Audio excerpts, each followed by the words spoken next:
Welcome to today's meeting of the Housing Committee. Members of the public may like to follow the @London Assembly on Twitter feed on Twitter and use the hashtag London Housing for this meeting. Please may I remind participants to silence your devices.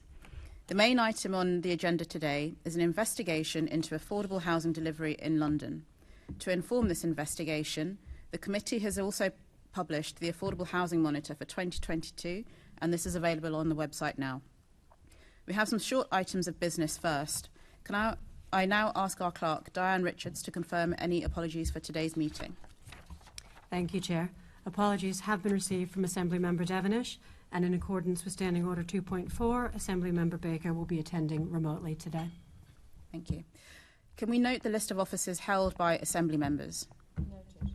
Can I also ask members if they have any disclosable pecuniary interests in any specific items listed on today's agenda? No? Excellent. And so on to the next bit. Can we confirm the minutes of the meeting held on the 21st of September 2022? Agreed. Can we note the completed and outstanding actions arising from previous meetings of the committee? Noted. And that brings us to our main item of business today, a discussion on the affordable housing delivery in London. Can I welcome our guests to the Chamber today? We have Tom Copley, Deputy Mayor for Housing and Residential Development, Natalie Daniel, Assistant Director Housing, Greater London Authority, Francesca Lewis, Head of Housing Strategy at the GLA, and Andrew Williams, Head of Programme Management, also at the GLA. So thank you to our guests for all of your about to contribute today. I will start with the first couple of questions and then open it out to the rest of the committee. And some of our questions, obviously, all of you could answer, but it may not be that you all need to answer. But my first question will be to Tom. And it starts with, the Mayor needs to start 25,000 new homes to meet his commitment of 116,000 starts by 2023 March. The highest number of homes started in a single year was 18,722. What steps have you taken to ensure that you'll deliver these 25,000 starts? Thank you very much, Chair, and it's lovely to be with you as always. It doesn't actually feel like all that long ago that I was with you before, and indeed it wasn't. In fact, it was less than 4 weeks ago. But it does seem that an awful lot has changed in that short space of time. Yes, indeed, Assembly Member Cooper. So 4 weeks ago, we hadn't even had the now infamous fiscal event. In fact, I'm pretty sure I didn't even know what a fiscal event was. It sounds rather unpleasant. And last time I was with you to discuss, of course, government housing policies. Today, we're here to discuss the Mayor's affordable housing delivery. But I think we do have to take a moment to reflect upon the economic chaos that has ensued following the fiscal event, because it has had a direct impact on our ability to deliver affordable homes for Londoners. I think last month, Assembly Member Devonish, who of course is not with us today, did take issue with my remarks about whether the Prime Minister was committed to the levelling up agenda or not. And I think now that we know that although she's not committed to the levelling up our economy, she is committed to levelling the economy. And let me set out what that means for us in terms of delivery of affordable homes in London.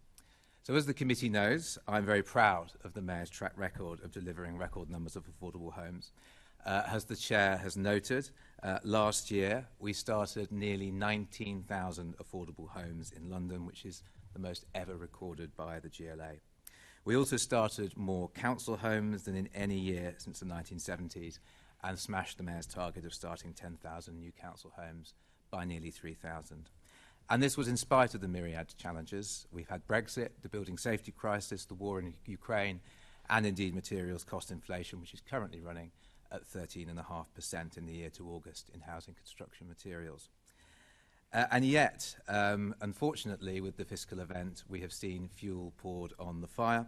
Interest rates have now risen, making it even more expensive for our delivery partners to borrow and harder for people to access mortgage finance, to buy either market sale properties to cross-subsidise our affordable housing delivery, or indeed the shared ownership products that we have. Now, I talk to our delivery partners all the time, be they councils, be they housing associations, large, medium and small organisations. And yeah, I'm afraid that the mood has never been so bleak. But to come to your question, Chair, that engagement with our partners is absolutely crucial as we go into this final year. There are a number of challenges that we need to overcome.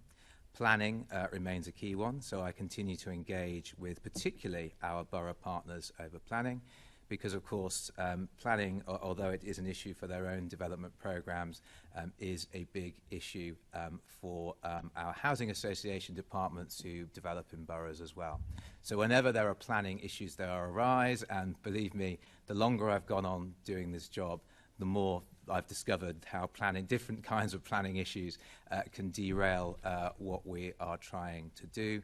But I'm engaging with borough partners to make sure we're getting those schemes over the line that will help us to get towards the 25,000 target, which, as you say, would be a record number.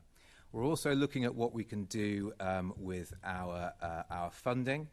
And I have a caveat here, which is that we have the same pot of funding agreed that we had in 2016, despite all of the challenges that I have just set out, and despite all the additional challenges which have come through very recently. However, we do look at how we can use our funding to help our partners. It's very difficult to give everybody a grant uplift. In fact, you can't give everybody a grant uplift for the obvious reason that if we did that, we would run out of money. But we can look at how that grant is phased, at what point and at what level grant is paid, and things like that. And I might pass over to colleagues in a minute who can say a little bit more about that. But I think the key piece in terms of the work that I'm doing is that engagement with boroughs, that engagement with housing associations, trying to ensure that where issues are coming down the line, be they planning issues or indeed other issues, and once the key issue now, a growing issue, I think probably planning previously, and Nat may have a different view, was probably, and you're very well entitled to disagree with me. I think previously planning probably was the key thing. I think now a crucial thing is the appetite of partners to take on any more risk because of all of these challenges. So housing association boards, for example, are getting much more cautious about taking on risk.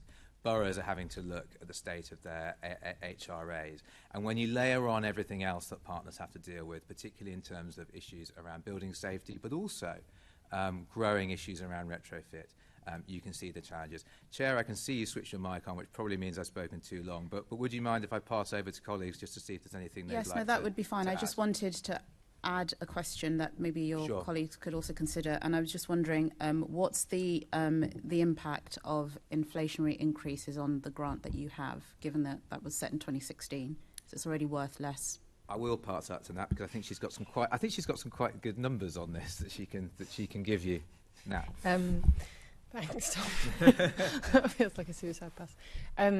So to your first question, Chair, I think what Tom has just laid out are the challenges of the environment, and I don't dispute or differ from him on any of those. I think in direct response to the question, there's probably three main processes that we've undergone. So I think the initial way that we've sought to work towards the 25,000 target is we've been securing it throughout the programme period. So we've not in any way left the programme building to the end of the programme. So although the programme delivery is at the end of the programme, which I think you'll see statistically is kind of standardised across these kinds of long-term programmes, and it's similar for our counterparts nationally, we have been building that programme for some time, which gives us some sense of security, albeit challenges are there as we move into this final year, because it's not a case of mass identification, it's a case of having conversations about what are the requirements to safeguard projects. I think the second thing we're doing in terms of programme management is we're trying to recognise our role as a thought leader and a soft power in terms of convening organisations so they work as a cohort, and we try and instill market confidence and thereby have market shaping attitudes and behaviour. And then the third piece that Tom's referred to in some form is about simple programme management and leverage tools. So we do have absolute limits in that. We do have a funding envelope that was set prior to a lot of these conditions. But we do have tools within that we can cite. So I think in a budget and performance committee that I was in earlier this year, I spoke to how we're using the leverage of how we manage those things that Tom referred to in terms of when we put money in and how much we put in at which stage to try and, as much as we can, respond to the cash flow needs of the sector. So whilst we've got limitations in absolute headroom, I think because we have really, really positive relationships and enabling relationships with all forms of sector partners, we can have robust and honest conversations with them about what will put them in a position where they can financially manage the projects. And it's fair to say that those particular tools are going to become more important. I'm sorry, I'm wearing the wrong glasses and I can't see anything. Are going to become more important, not less, because the financial situation that Tom's outlined does increase the dependency that we have on the internal financial decisions of those organisations. They're going to have, whether it's a local authority that's got council leads, or whether it's a for-profit RP that's got an investment committees, or whether it's an RP that's got investment committees, or whether it's community-led organisations that have got financial governance, they're all going to need to respond to their particular financial situation. And I feel very lucky in our programme management tools that we can have that conversation responsibly. In terms of the second piece about inflationary impact, I will actually, if it's okay, Francesca, pass over to you for some of the detail on that. I think that broadly speaking, we do rely on how we drive market sentiment and on how we do those programme management tools to respond to an inflationary environment. I think what I would say that's really important in what we're doing in this programme, and what I'm certainly putting forward as a plea to central government for the next programme, is about market responsiveness and flexibility. So I think, having personally worked in emerging economies prior to working in London, in times of peak volatility, it's really important that as an institution we can be agile and responsive to the needs of not just the organisations but the communities that they're impacting. And to do that, we need to be able to see where the opportunities are and where the risks are, so we invest money wisely. And as we move into a programme that has more rigidity locked in from central government, I think it's really important that we say in this particular moment the way that we're responding programmatically and in our market shaping behaviour and engagement is about utilising the flexibility we have to work with people, sector actors and residents in a constructive way. And that will be the key thing as we move forward, and it's the thing I have anxieties about in terms of what we do going forward. But Francesca, would it be okay if I passed over to you for the specifics, please? Of course.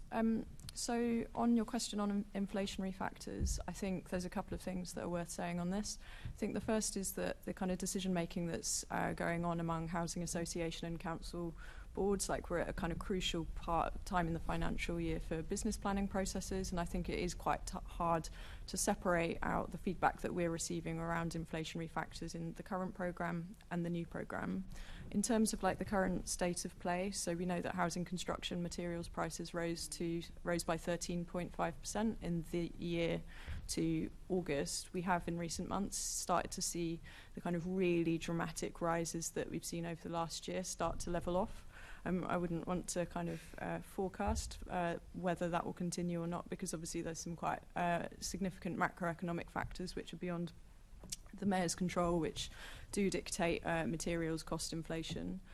We also know that 16% of construction firms who responded to recent ONS Business Insights surveys indicated that they struggle to recruit employees. I think the reasons for this are lack of qualified applicants, a low number of applicants, not being able to offer an attractive pay package, and a reduction in the number of EU applicants since leaving the European Union. I think all of these on the kind of cost side of the equation would balance out if we were seeing inflation on the kind of incomes side of things. Clearly that's very challenging in the current market. We know that London's housing market is characterised by poor affordability on the in the sales market. So I think there's, in a context of low wage growth, it's hard to envisage like very significant rises in house price sales to compensate and deliver cross-subsidy through programmes, particularly in an environment with rising interest rates. On the rental side of the equation, you'll be aware that the government's currently consulting on whether a cap should be placed to protect social tenants from inflation-linked increases, which many will struggle to pay, including due to some of the context and restrictions imposed through the welfare benefits system. I think the number one thing that we hear through our engagement with delivery partners is that grant rates will help shore up viability and make sure that schemes aren't unnecessarily put at risk by the kind of challenges that the inflationary environment is bringing to what is fundamentally a kind of equation and balancing act. But as Tom and Nat have outlined, I think the overall funding envelope that's available to us from government does somewhat constrain our hands on that front. I think the kind of final thing to say is that I'm aware that when we have engaged with officials in government around the need for higher grant rates, I think while the arguments there are understood and the challenges that the market faces are also understood, my understanding is that Treasury's view is that there is a risk in terms of dramatically increasing grant rates in an environment where some of the inflationary factors in the construction sector relate to the overall size and capacity of the construction sector. I think there's clearly a lot of market competition going there, and I think one of the kind of anxieties is that putting more money into that system could drive further inflation. So I would say that overall the construction sector capacity is an area where significant engagement and thought is needed between the Mayor and government, but ultimately it's a kind of macroeconomic dynamic which is potentially beyond the Mayor's levers and powers at the moment. Okay, thank you all Can I for just that. say, I think it's worth saying as well, in the 16 to 23 programme, our grant makes up, generally about 15 to 20%. So even if we were to flex our grant rate up significantly, that's still, overall a small proportion of the actual cost of delivering the unit. And I think, Francesca said out there are bigger structural issues that need to be set out. And I think actually, that issue around the construction labour force and things like that and supply chains is crucial. Thank you. That's really helpful and sober scene setting. If I could ask as well, a recent National Audit Office report found that the Department for Levelling Up Housing and Communities doesn't expect to build 5,000 of the 246,000 homes it planned to under the 2016 programme. That is you, the housing team. How many of these homes were meant to be started in London, and how many will you struggle to deliver? And are you concerned about the government's decision to drop the 300,000 new homes target? And what impact do you think that would have on the affordable homes programmes? So you may want to answer bits of that between you. So the NAO figure was, I think, a global figure that related nationally. But there's no doubt, you have said, Chair, that we have, or had at the beginning of this financial year, 25,000 homes to go. I'm pleased to say we're eating into that. But it is an enormously challenging target. We remain determined to throw absolutely everything at it. But it does feel like the path to hitting the target is narrowing every time the government makes a statement sometimes. But I can assure you that we are committed to throwing everything at hitting that target. In terms of the 300,000 target, I do think it's disappointing the government has dropped it. I think it probably demonstrates a lack of focus or a lack of ambition on the importance of house building, which is odd for a government that says that it is determined to deliver on growth, because I think we all can agree that housing is absolutely key to delivering on growth, supporting the construction sector, supporting jobs. It seems to be a no-brainer. And it feels like the dropping of the target was more a political exercise in sending a message about the government's attitude to planning, which I think is a shame. I think someone once said, I can't remember who, that a target, if you don't have a target, the target is zero. And I worry now it'll be a race to the bottom on numbers rather than aiming to get as many homes as we can, which we're all determined to do. On the subject of the NAO report, I am pleased. It offered some praise for the GLA in terms of the requirements that we've put into the 21 to 26 programme relating to things from sustainability to safety, and was critical, has to be said, of DLUC for not doing that within the Homes England programme.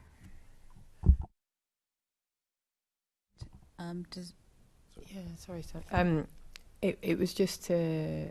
I'll actually pass over to Andrew for this, but just for the principle of the question about the global target and the NAO referring to it, I think it's really important to note that, as with any audit report, it's taken at a snapshot in time, and I think we've spoken to the movement that is visible in terms of how the market is behaving, and so their snapshot was at a particular moment. But I just thought for yourselves, it might be helpful to have a bit of colour on some of those kind of forecasting methodologies, so that you can see that we as an organisation are using an evidence-based approach to try and be able to read the current situation and respond to it accordingly. And that is therefore, what's reflected in the NAO report is that they are aware they're looking at snapshots nationally at the time that they're taking that view, and they're aware, and I think they cite it in the report, I think, in the executive summary, that those forecasts are indeed forecasts and they may move. But Andrew, would you like to speak to that methodology, a sense of that methodology for a second? Sure, thanks, Nat.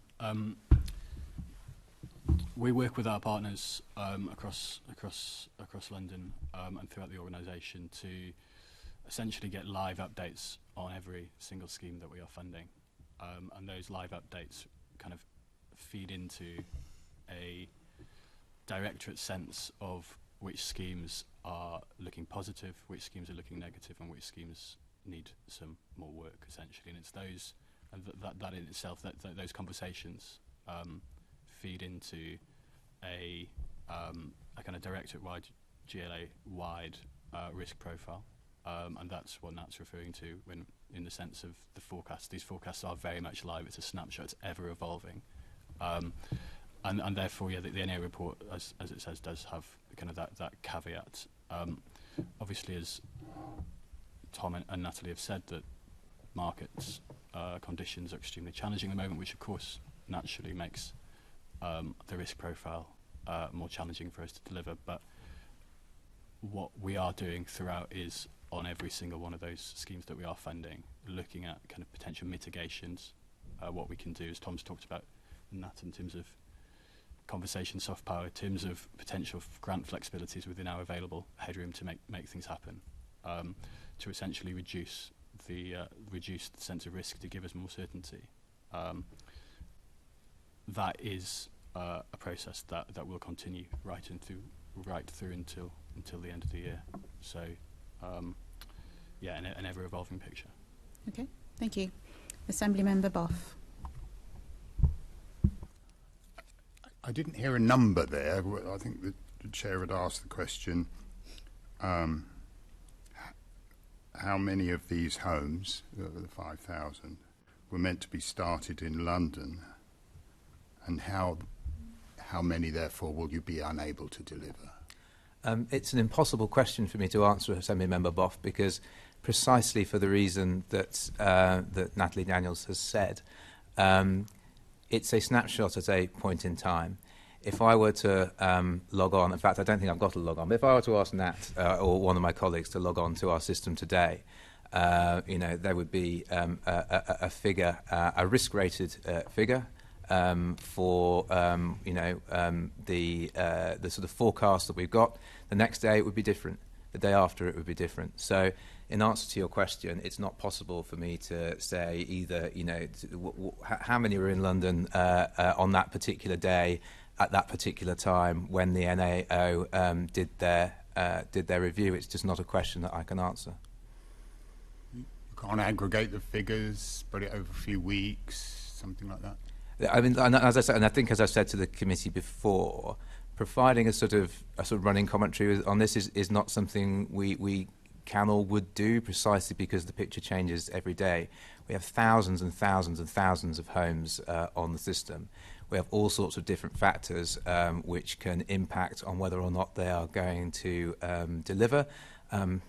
Some quite wide-ranging, and as I said, at the beginning, I'm learning every day more and more issues which can impact on our ability to actually deliver homes. Some of them quite weird and wonderful. But the picture fluctuates every day, and I don't think that it would be beneficial for me to sort of provide a running commentary every single day. Even I don't get a running commentary every single day as to where we are. So are we going to get those 25,000 homes? As I said earlier, we're going to throw everything that we can at it. It remains our commitment to deliver against the target, but it is increasingly challenging because of all the factors that I've set out. I think every time I come to this committee, Assembly Member Boff, something new has happened, and it's rarely good. Some new issue has arisen which affects our ability to deliver, and recently we, of course, have had the news about interest rates. We've had the news about inflation for some time. We're working with a budget that was set and agreed in 2016 against a target that was set and agreed in 2016. All I can say to you is that we are leaving no stone unturned to get those numbers in, to get those units in, and to get those homes built. So was leaving it so late a mistake? Leaving it until the last year. We certainly haven't left it late, Assembly Member Boff. And I remember when I was sat where you are having the same conversations with Rick Blakeway, who said exactly the same thing under Boris Johnson. And he says it because it's true. Because of the way that affordable housing is funded in this country on a sort of 5-yearly basis, usually, you get a hockey stick effect like this. Ideally, you would have a long-term funding settlement and you would be able, and very importantly, our partners will be able to plan accordingly. But at the beginning of a programme, to start with, you've got to get into contract you've got to have a bidding process, then you've got to get into contract with your partners. Then if they've not got the land, they need to go out and buy the land. Inevitably, that is going to ramp up towards the end of the programme. You've had the settlement from the government since 2016. But this is what I'm saying. It ramps up towards the end of the programme because of all the factors that I've just said. I would prefer that we had long-term funding settlements, so we had certainty, and so people knew what they were going to. Our partners knew what they were going to get and when. Well, you say that, and yet, if you look at the past 6 years, you've produced an average of 7,485 starts a year, and the previous mayor did 11,750. Hang on a minute. Let me go through the figures. 2017, 12,500 starts. 2018, 14,500 starts. 2019, 17,500 starts. I beg your pardon. Completions. As we all know, you can't live in a start. Well, I beg your pardon. As you know, these programmes are designed and agreed in conjunction, in fact, I would say in conjunction with the government. Let's be honest, the dominant partner in that relationship is the government, because they're the ones with the cash and they're the ones that have the greater ability to set the agenda. And at the time that the 2016-23 programme, as it is now, was agreed, it was agreed that starts would be the priority. And in London, it's worth remembering that because of the nature of the built environment here and the constrained land supply that we have, an awful lot of the development that we are doing that is affordable development is estate regeneration schemes, and these are long-term, complex developments, much more so than outside of London. What I would say, and I would say that I think this is more sensible, in the 21 to 26 programme, which we recently agreed, we're going to be judged on, there is a deadline for starts and completions, and I actually think that that is preferable. So I hope what that will do is to allay some of your concern around completions in that. But, you know, the programme is designed the way it was designed and agreed with the government, and we go from there. What I would say is we have achieved year-on-year record starts. That's what we're judged on. In the most recent quarter, April to June, there were just 724 homes started. Is that acceptable? Yeah, that is more than twice as many as in the same quarter last year when we went on to deliver a record number of affordable housing starts. Well, that would be impressive. That would be impressive, if you could guarantee that you're going to hit the 25,000. I want to just finish the answer to that question. It's also always the case, and every single time that you get much lower numbers in Q1 and Q2, higher in Q3, and then big numbers in Q4. It happens in almost every year. In fact, there's only one year in the last few years I can think of when that didn't happen, which I think was 2018-19. That's nodding. But pretty much every year, every programme, that's what happens, because it gets to the end of the quarter, everyone wants to get their starts in, and then it's almost like the cupboard is bare for Q1 of the next year. But as I say, we did more than twice as many as the same quarter last year when we went on to do record numbers. And I mean, it sounds to me like you're getting your excuses in early, because you still can't say to me that you're going to hit that 25,000 figure and complete the programme. It's not excuses. It's explaining what is the context, which, you know, it's not just me saying this. The entire housing sector, not just affordable housing, the entire housing sector is struggling at the moment. And as I said earlier in response to a previous question, it seems like a no-brainer to me for the government to work with us to sort this out, to get more money into the sector, to get the sector building, because that's what's going to drive economic growth. And there's going to be a huge knock-on benefits throughout the whole economy, throughout supply chains, everything. We need to get building properly, and that will require the government to make sure that they are supporting the entire housing sector. I think a record award of housing funds to London shows the government's serious about it, but perhaps it wasn't right. To put that into context, that was 4.85 billion that was agreed. As I often say at these committees, we know that was over 5 years. We need 4.9 billion a year, every year for 10 years, if we're going to actually build at the scale that the London plan says that we need to build. Right, it is the record number of allocation from government. So in December 2021, you told us that the GLA expects that 59% of homes funded through the programme will be completed by the programme's end in March 2023. How many homes will this be? Sorry, could you repeat the question, please? So in December 2021, yeah, you told us that the GLA expects that 59% of the homes funded through the programme will be completed by the programme's end in March 2023. That's what you said to us.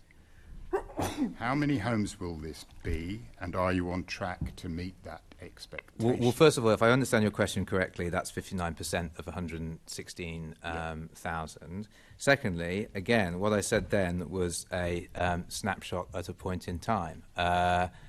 At that point, we didn't know that interest rates were going to be heading north at a rapid rate. We didn't have the same level, I don't think, at that time of construction inflation that we've got now. And, of course, the consultation on rent setting as well, which is also making all of our partners consider what investment decisions they might want to take. So what I will say to you is I don't have a updated figure on that. Is that something you could share with us? I can come back to you on that post the meeting, Assembly Member Boff. According to the National Audit Office's report, 22,000 homes in London, a fifth of homes under the AHP 2016 and 2023 will not be completed until 2032. Do you agree with that assessment? I believe 2032 is the year the final home will complete. Nat's nodding, so that's correct. But I would just refer back to what I said earlier about the reasons for this in London. And that's because the different nature of development that we have here, complex estate regeneration schemes that take quite some time. Thank you. Thank you. And we will come to you, Assembly Member Berry, but can I just remind guests and members of time? We want to interrogate everything, but we need to be mindful of the time that we're taking. We have a lot of questions to get through. Of course, yeah. Okay. I'll be as quick as I can. Thank you very much. So you talked about inflation quite a lot in that section. I just wondered if you knew what the inflation assumption was back in 2016 when the programme was put together. I've tried to find... I found the date that it was done, and it was shortly before the 23rd of June event, which then subsequently seems to have had an effect on inflation. So I'm just wondering what the actual number was. So I can legitimately plead that I was not in post. I know, that time. I'm not sure, but yeah. I might ask colleagues if they are aware. I don't think none of my colleagues were in the current positions that they're in either. So I was trying to find the answer to this the other day, Sian, as well, because our counterparts... Can we just ask you if you find it to let the committee know? Would that be okay? If we find it, we'll let you know. Thank you very much. It's not within any of the formal paperwork that denotes the programme, and I think what I would say out loud as a hands up, and I'm certainly having this conversation with my counterpart officers, is I think it should be, when we do future negotiations, it should be formalised in paperwork. These are the assumptions that we're making about how the economy will move within this period, and the trigger point for reassessing the programme is if they are significantly flawed. I think that is a lesson learned. Yeah, okay. That is essentially the reason for the question. That'd be a really useful figure to have if you can dig it out from somewhere.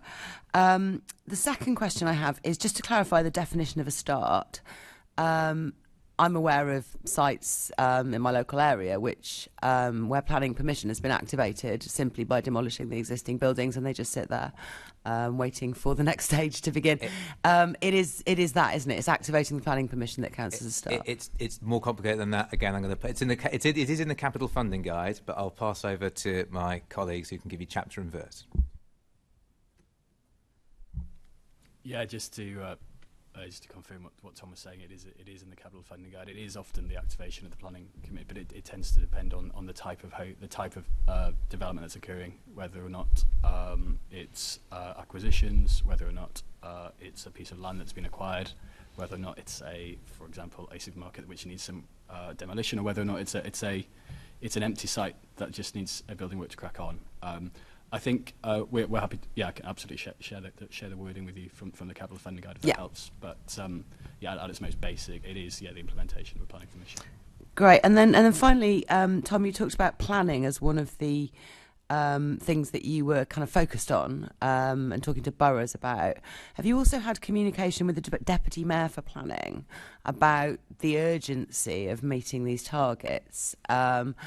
I know that you can't directly influence individual planning decisions, but you could stress the weight potentially that needs to be given to new homes. Are you putting that kind of case to the Deputy Mayor who makes these decisions? I mean, I make my case to my colleagues, and I certainly make my case to the Deputy Mayor for Planning about the importance of planning, about the importance of housing. He, of course, as Deputy Mayor for Planning, has to consider things in the round, and that's absolutely proper. But of course, it is my job to make the case for housing, and I make my case to colleagues within the GLA as well as outside of the GLA. Okay, thank you. Thank you. Assembly Member Cooper. Thank you. I just wondered if I could ask you a sort of general question, because obviously you referred to, I believe it's called turbulence, that bloke that used to be the Chancellor called it after the... yes, it's very interesting, isn't it? A fiscal event.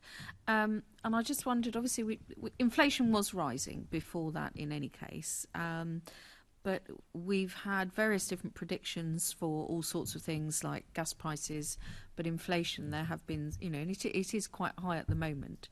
And I just wondered if you could say whether or not you think high inflation is more of a threat to the programme than anything else, or is there anything else that is more of a threat than inflation in terms of overall delivery to either of the programmes, the 21-26 or the previous programme? I mean, I would sort of probably defer to Natalie on this one. It's almost difficult to pick what the most difficult thing is. I mean, certainly we've had materials cost inflation for some time that has been proving very challenging, and I've lost almost every time my phone rings and it's a council leader or a housing association development director or chief executive. The thing they want to talk about is that they need more money because they've gone out to tender on a contract and all the tenders have come back and it's well over what they budgeted for. So yes, materials cost inflation has been, I think, probably recently, to my mind, but I'm getting, my colleagues are all getting having these conversations as well, of course, but in terms of the big challenge, I think the thing that's coming down the line is of course, the rent setting agreements, and we absolutely need to support tenants, but we also need to make sure that we're not choking off delivery and maintenance at the same time, but also rising interest rates, and that's becoming an increasing issue probably in the new programme. It's probably going to be initially a bigger issue for councils because the way they borrow is they tend to go out and borrow as they need it, whereas housing associations tend to have longer term financing deals, although obviously as they expire, that will feed through. Now I'm going to pass over to Natalie, who is the one who really knows what she's talking about. Dear. I think it's a really interesting question, and I wish I could give an absolute answer. I think all of the factors that occur affect this nebulous thing called sentiment, and what that effectively dictates is the investment and the risk appetite of investors. And investors might mean within delivery organisations, I beg your pardon, I thought it was science, or it might mean credit rating agencies, or it might mean how people are, how they're perceived by regulators in terms of their stress testing.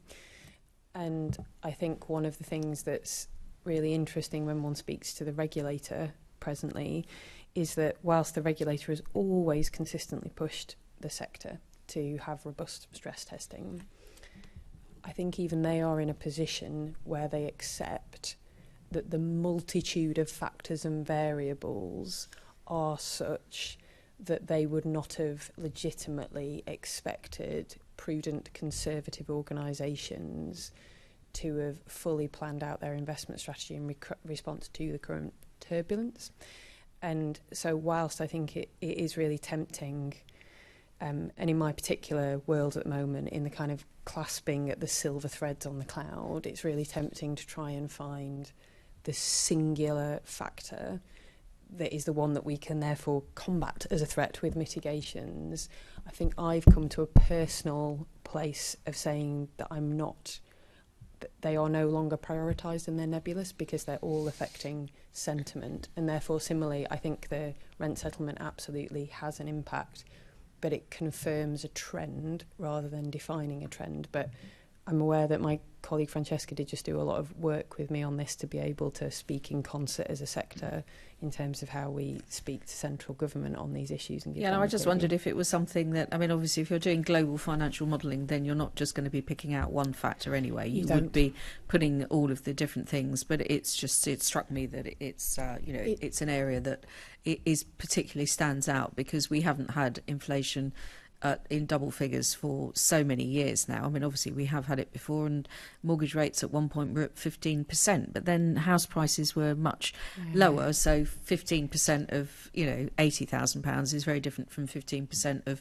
£500,000. However, we are slightly pressed for time, so I'm not going to bring in Francesca as well, if you don't mind. I think the only thing I'd say is that I think it's fair to say it is the thing that was not in the stress testing that the organisations were doing in the extreme case that it is now. So it's the absent factor, and therefore it has been the trigger for that trend. I think that's probably fair. And for a few people to re-examine their financial modelling, yes, because obviously people do modelling over 30 years. Indeed. We need to move on to talking about the affordable housing programme funding for the 21-26 period, and obviously the allocation for the prior period, and the headline figure was to deliver 116,000. This one, the headline is to deliver 35,000. Now that is, a massively smaller figure, even though the actual allocation from government is quite substantial. What's happened? What's made the difference between one and the other? Thank you, Assembly Member Cooper. Yes, I mean, I would say first of all, we've got a bigger focus on social rent in this programme, and as you know, social rented homes are more expensive to build. It's also the case because of all of the other factors that have happened since the 2016 programme, rising costs and things like that, that you kind of have to rebase and say, well, what does it cost now to build an affordable home? It's much more than it was in 2016. But the pot of money that we've been given is actually smaller than it was in 2016. And this is the thing, £4 billion, it sounds a lot, doesn't it? And for in many contexts, it would be a lot. But in the context of housing, in the context of us needing £4.9 billion a year every year for 10 years, it's actually quite a small amount. I mean, that works out, £4 billion over 5 years, is less than £1 billion a year. So I think all of those factors lead us to a smaller programme. What it does mean is that we will and are able to offer higher grant rates. The 16 to 23 programme had historic low grant rates, as I mentioned earlier. About 15 to 20% of the value of the total cost of building a home was met by our grant. In the new programme, that will be higher. But I would just say to you that even with that higher grant, I'm still already getting calls from the aforementioned leaders of the various organisations we work with saying that what they bid for and what was agreed, they actually need a bit more because of all the inflationary factors that I've mentioned. So it just goes to show, I guess the point I'm trying to make is that in affordable housing, what sounds like a lot of money often doesn't go as far as you might think. Oh, I don't know. It sounds like quite a small amount of money compared to the gap in the government's budget that resulted from the fiscal event. I mean, it's really quite small compared to the 60 billion gap. But I believe they're trying to fix that. If they want to give us £60 billion for affordable housing, I'd take it. You would. Okay. I'd like to see you scaling up to delivering all of that. I mean, obviously, not all in 1 year. But no. I mean, it's 70% lower than the previous programme, the 35,000. Are you satisfied that this is the right decision to offer the higher grant rates and to push so heavily towards the social rented? Is that absolutely the price point in the market that we should be pushing everything towards? Because it is quite a dramatic change, isn't it? Definitely right to push for social rent, Assembly Member Cooper. I mean, that is as we know from all the assessments of needs that have been done through the SHMA, that is the type of housing that is most needed in London. And yes, it does require the higher level of grant because it has the lower rents. But what I would point out is the other savings that you get more broadly, obviously not the GLA specifically, but the government, local government will get in terms of having more people able to live in good quality, new social rented housing, particularly given the new sustainability and design and other standards that we put in, compared to people being subsidised with a large amount of housing benefit in the private rented sector, quite possibly developing breathing difficulties because the quality of their home is so dreadful. I think we have to look at this holistically. By building good quality social housing, we're actually saving the government money in other areas. But it's not enough, and the reason it's not enough is because the pot of money that we've been given is not sufficient to meet the identified needs. I understand that, and actually you've just mentioned something that I'd like to come on to, which is this issue about the building and sustainability standards, which are built in, if you like, as conditions to receiving the money. Now, we know that there's always been a lot of lobbying to try and get rid of sustainability standards. And as you know, if I don't mention the Code for Sustainable Homes at least once in every housing committee, I feel as though I have failed the world. It's not a housing committee if you've not done that. But, it's not a housing committee without me talking about it. But it has been a dreadful thing that it was removed because we have been building over the last 10 years properties that will probably require to be retrofitted. Is there any chance chance, given the pressure on cost and the calls that you say you're already receiving from people saying, I need more money, that some of the sustainability elements might be chopped out to allow people to achieve things at these lower standards? Is that at all likely to happen, or is that something that you and the Mayor are completely firm on? As we're pushed for time, I'll just give you a one-word answer to the question of will they be taken out? No, we're absolutely committed to them. Okay, so that absolutely has to stay in. And what about the homes that have just been developed over the previous 10 years, where we know that some of them are already, unbelievably, going to require retrofitting, partly because we took out the Code for Sustainable Homes, but also because, you know, it's changed from being climate change to being a climate emergency, and the adaptation and mitigation that we need is becoming ever more urgent. What's going to happen about the money to bring those homes up to a decent standard, so that people aren't going to be boiled in their homes, frankly? Well, I think this is a really important question, Assemblymember Cooper. And I don't want to sound like I'm passing the buck, but of course retrofit sits with my colleague, Deputy Mayor for Environment, Shirley Rodriguez.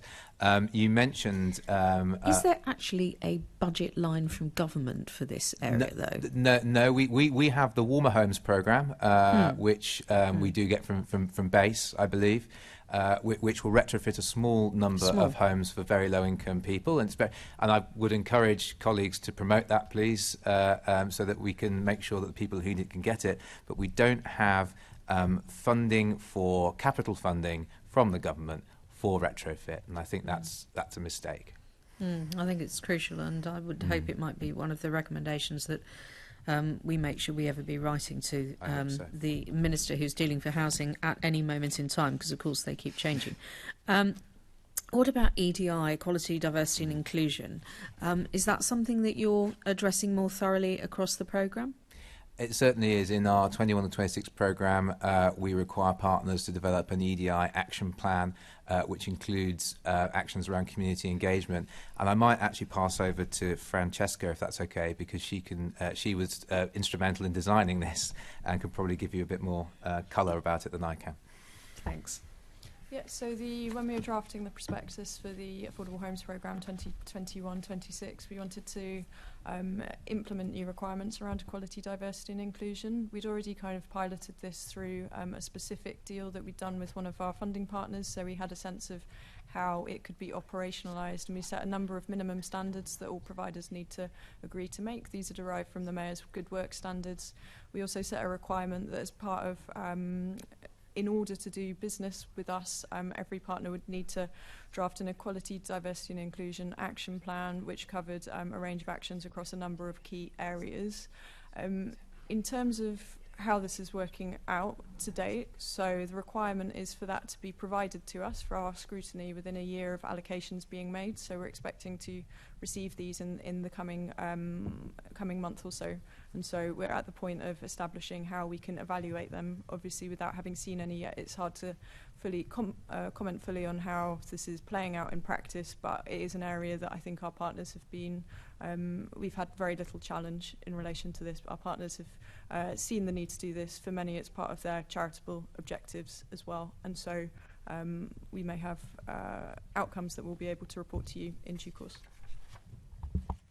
Okay, well, I look forward to seeing those outcomes. I'm not going to ask you about starts and why they've fluctuated, because I think Assemblymember Boff has done that area justice. But I would like to just challenge you a bit, if I might, Deputy Mayor. The National Audit Office report stated that the GLA failed to meet expectations on good programme performance reporting.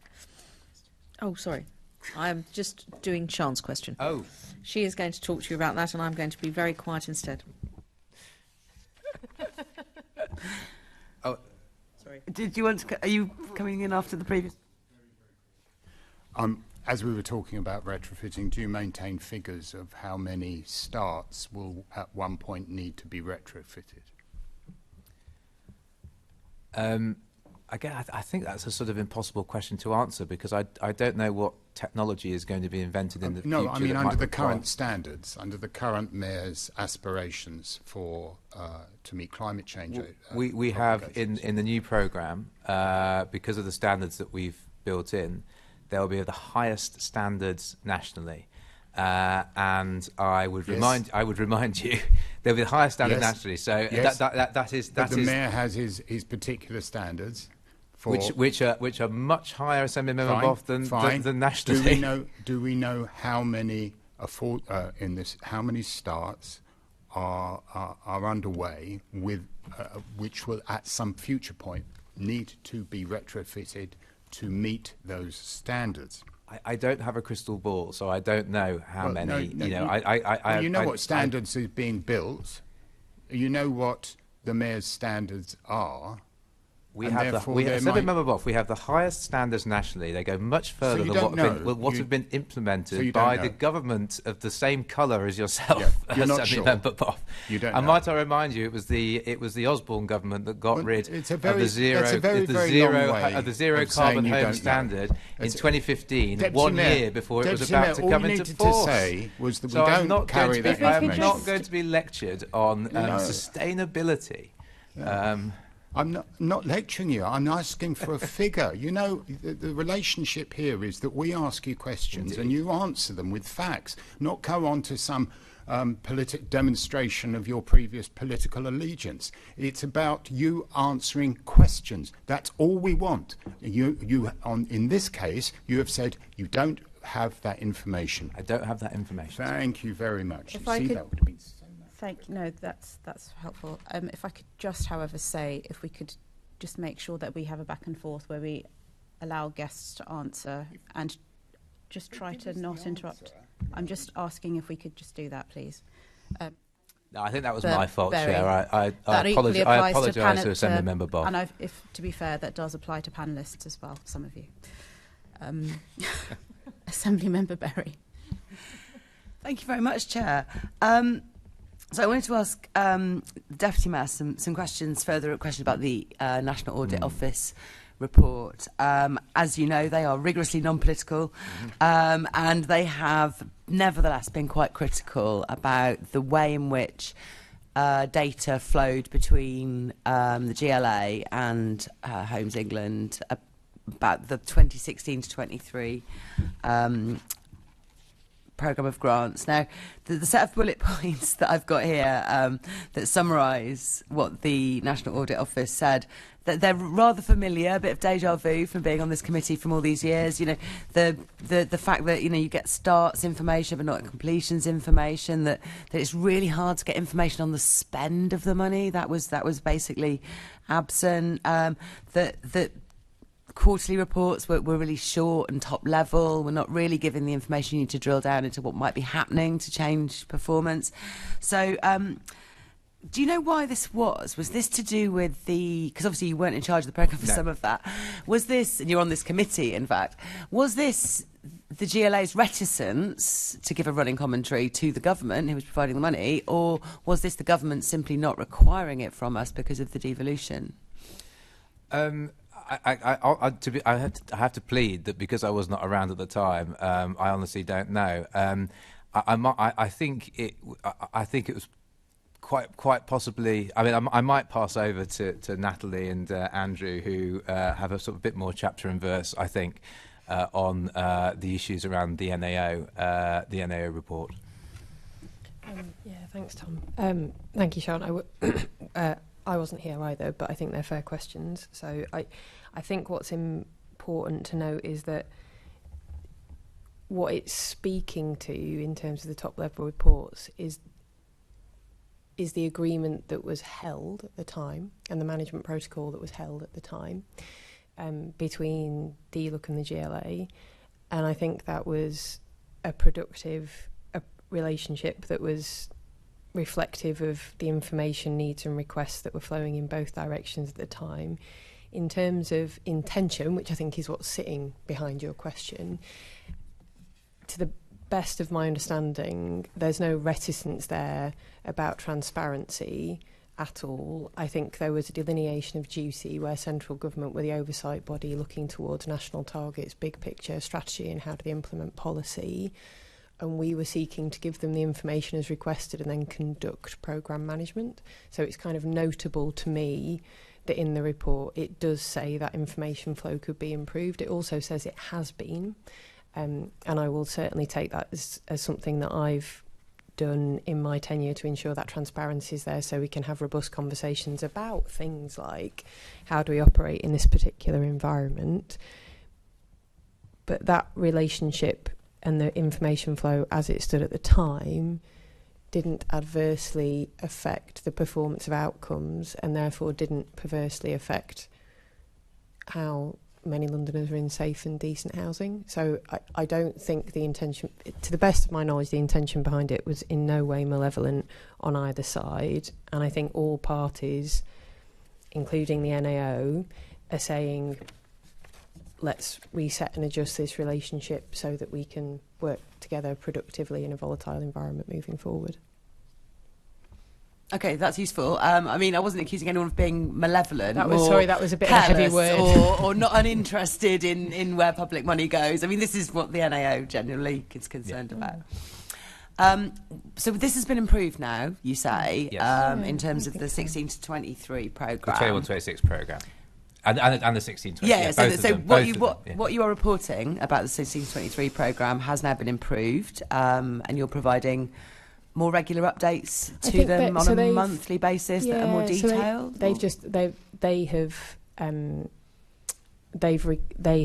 They are seeking to work with both agencies, including Homes England and ourselves, in a way that is more detailed, and that means that they are.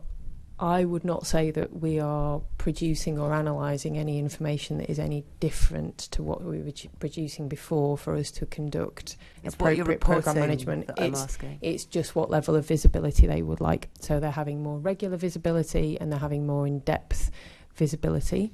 So when you say an appropriate they, relationship, they as in they have. So sorry, they as in the NAO or the government. The DLUC personnel, but I think what's important to note about that being a rounded scrutiny process to give everyone confidence in it, and I have the joy of going to one of these boards immediately after this, so I will be having a very fun day, is the other the quorum for those boards and that scrutiny is senior officers from DLUC, senior officers from the Infrastructure Projects Authority, senior officers from Treasury, and there is a standing invitation to the social housing regulator who sit in that scrutiny process. Okay, and how often do these boards take place, and are their papers published? Monthly. There are papers that are shared, much of it, and this is one of the caveats that obviously comes with going into further visibility, much of it is about forecast positions and snapshots because that's our internal view, but it's not public information in so much as it's commercially sensitive, and it's utilised on the understanding across all parties there that it's seeking to move the programme into an appropriate position to respond to the market, because they have to have those conversations with the Secretary of State nationally. Okay, can I move over to Tom for a moment? That doesn't sound like we're going to get much more information about it on a sort of regular basis. Would it be possible for us to see the papers you submit? No. This is something that takes place at an officer level. This is not a political meeting. It's not a meeting that takes place with the Minister or myself or the Mayor.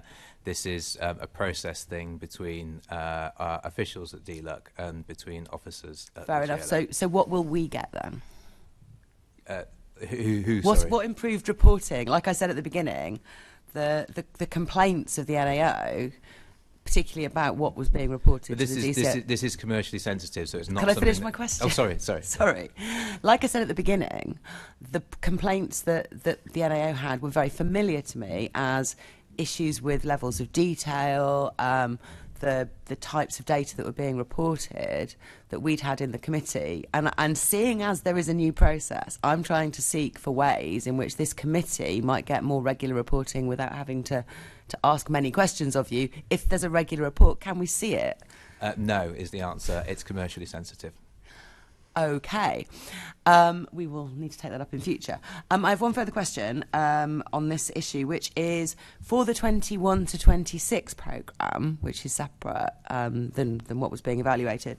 There is now a new evaluation process. I can see the government's published in August a scoping report for this evaluation with a very interesting, detailed set of data that it seeks to collect to evaluate things like social impact, inequalities impact, the size of homes. It's all very exciting stuff that we would like to have. Are you engaging with that process? And is that data that you'll then therefore be providing at various points during the 21 to 26 programme? And will we be able to see some of those updates? I'll pass over to Francesca, I think, on this one. Just to confirm that my team are fully engaged in the process to scope the evaluation and will be cooperating with government on that. I don't yet. I think we would need to confirm with government any expectations around public reporting at interim stages in the process, but we can write to you to confirm that in due course if that's helpful. If you can give us as much detail as possible, that would be great. I think within the report it says there will be like 3 or 4 different points at which they will report. But as we saw with the NAO, they don't always break it down by London, and obviously we're interested to know that. Okay, so moving on to spending information, which again is one of the things that we've struggled to get. In September 2020, we got the information that there was £535 million unallocated from the 26 to 23 scheme. The NAO data, which is reporting on spend, what they managed to find out, which is somewhere in the back of this report, seems to suggest that there's 645.5 million still unallocated from what the information they managed to get up to date. Which of those numbers is right in terms of unspent? So again, and as we were discussing earlier, I think with Assembly Member Boff regarding the sort of NAO report, I mean, these are snapshots in time, and I've said to the committee before, we don't want to give a running commentary on this because if partners know, how much money is still out there, obviously, allows them to pitch particular bids. So it's not something that, as I say, I want to give a running commentary on. That's fair enough, but if the dates seem a bit odd. So in September 2020, it was 535. This report goes up to, I think they got the data in January or February 22. The number seems to be higher. So is money flowing back to the GLA for some reason? So these things change all the time, Assembly Member Berry, and it might depend as well whether you're talking about money that's been spent or allocations, because it's spend. It's I'm asking about. It's spend. Okay, I'd have to look into that for you, Assembly Member Berry. But as I say, this is always a moving picture. So schemes come in, come out, money goes out. If a scheme doesn't go ahead, for example, money can be reclaimed. But as I say, I'd have to look into that. The only commentary that I would add, just in terms of you being able to look at that information in the way that you would like, is there will be money flow in both directions, and that's because as an institution we are guardians and protectors of public money.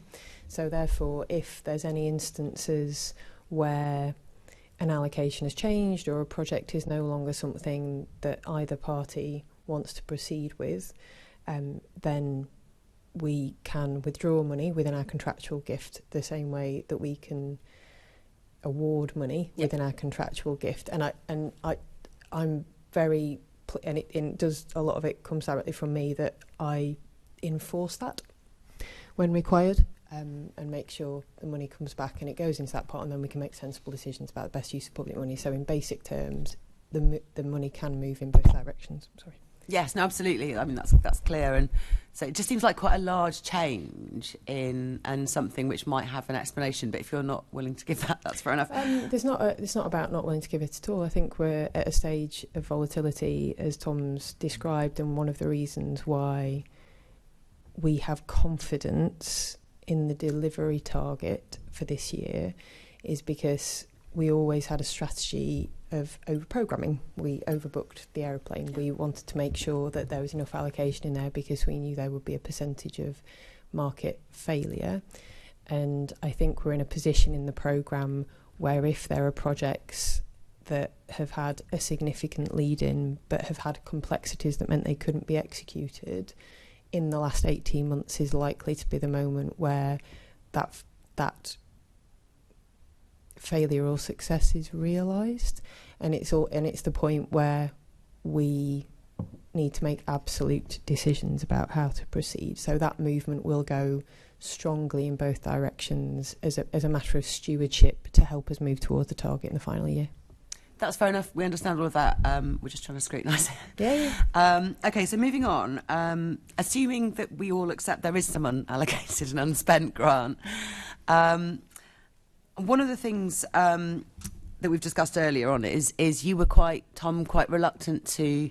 Well, you discussed it, I think, with the industry about whether or not higher grants might help. You discussed it with government, but you were quite reluctant to just simply offer higher grants to boost more homes. I think we understand the reasons for that. One thing you might consider, I mean, those factors that you outlined earlier on in terms of creating construction inflation and things like that, one of the things you might consider, though, is using the unspent grant to maybe switch tenure, because that obviously would lead to more affordable homes compared with non-affordable homes, and might help towards the target in some way if the construction industry is struggling. Sorry. Yeah, I thought you meant tenure within our own programme, to which I was going to say... No, tenure from non-affordable to affordable. So we are able, in the 16 to 23 programme, to do acquisitions. That's how we do the Mayor's Right to Buyback programme, which I know that I will ask about that next. Well, great. Yeah. We are able to do acquisitions. We can do that. Partners can go out and acquire. The crucial thing is whether it's at a price point that our grant can support. So if there are market sale homes out there, they're within the sort of reasonable price range, partners can go out and acquire them. In the 21 to 26 programme, we're much more restricted on this because, as you know, the government caps us on acquisitions in the 21 to 26 programme. So our ability to go out and do that beyond the 31st of March next year is going to be extremely limited, if not non-existent. Okay, I mean, 10% is the figure that's listed, and that's not nothing. Yes, no, isn't. It's not nothing. It's not nothing. Yeah. No.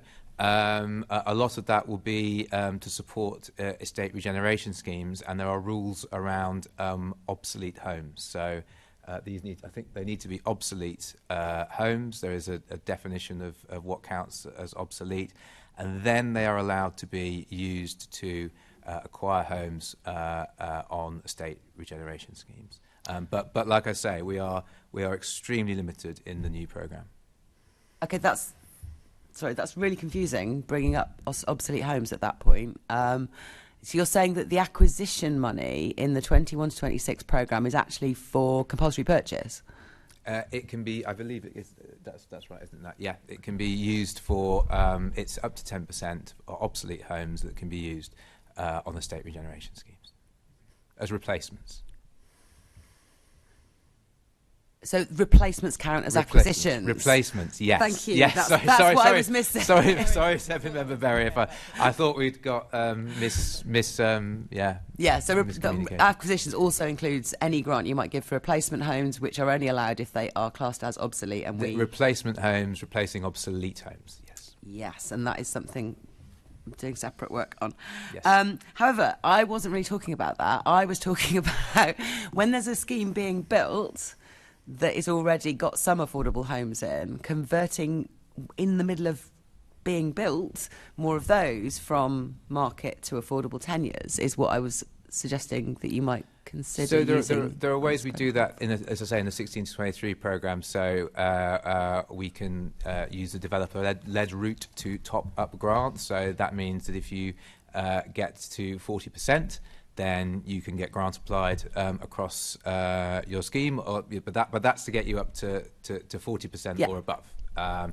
Again, we can't do that in the 21 to 26 programme. And I might... Nat, do you want to add anything? I started this question asking you about the unspent grant within the 2016 to 23 right, programme. Okay, yeah. So if you can stick within that, that would be helpful. Yes, sure. Yeah, so you could use the money for that, as because you said before. We can and do. So we do it through the developer-led route. If, as I say, if partners want to acquire market sale units and flip them over to affordable, we can do that. They can do state properties or street properties, as we've discussed through the right to buyback programme. And those would count as new affordable starts within the target. Yes. Yes. Exactly. Yeah, and yes. I think if I'm understanding your question right, Sean, if we were in a position where a developer, any colour, is in the middle of a project, they suddenly are beset by market forces, and they say, we need to adjust this scheme for this to be economically viable, for us to continue, for us to complete. Or if it's in a planning stage, we need to adjust the planning to make it respond to market conditions and make this go ahead. Can they approach us with a proposition to flip what they might have had as market homes into one of the affordable tenures? Yes, they can. Have they done that? Yes, there are partners who've done that, and we've come towards them. The limiting factor quite often in that particular model is about value drivers, and therefore the level of subsidy that is often requested for that to get them over the commercial line. Mm-hmm.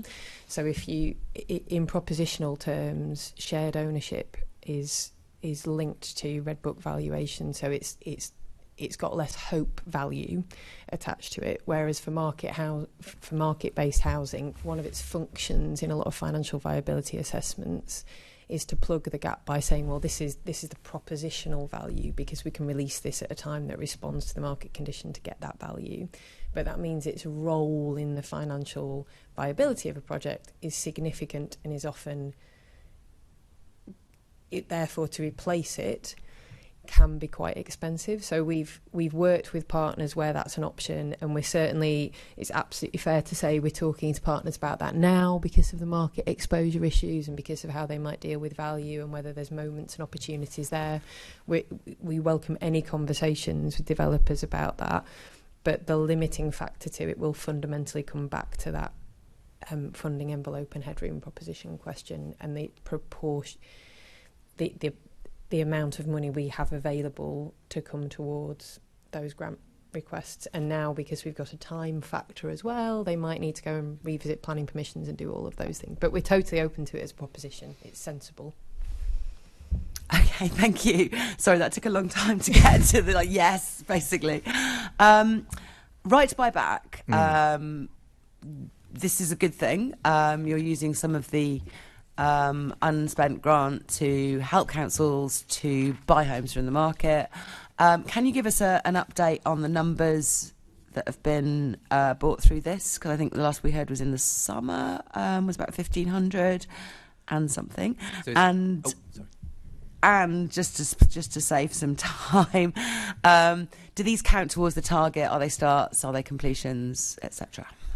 So we've allocated funding for 1,604 as of today's date to, I'm trying to count up how many boroughs, but to quite a number of boroughs. I would say nearly 15 boroughs. Thank you, Francesca.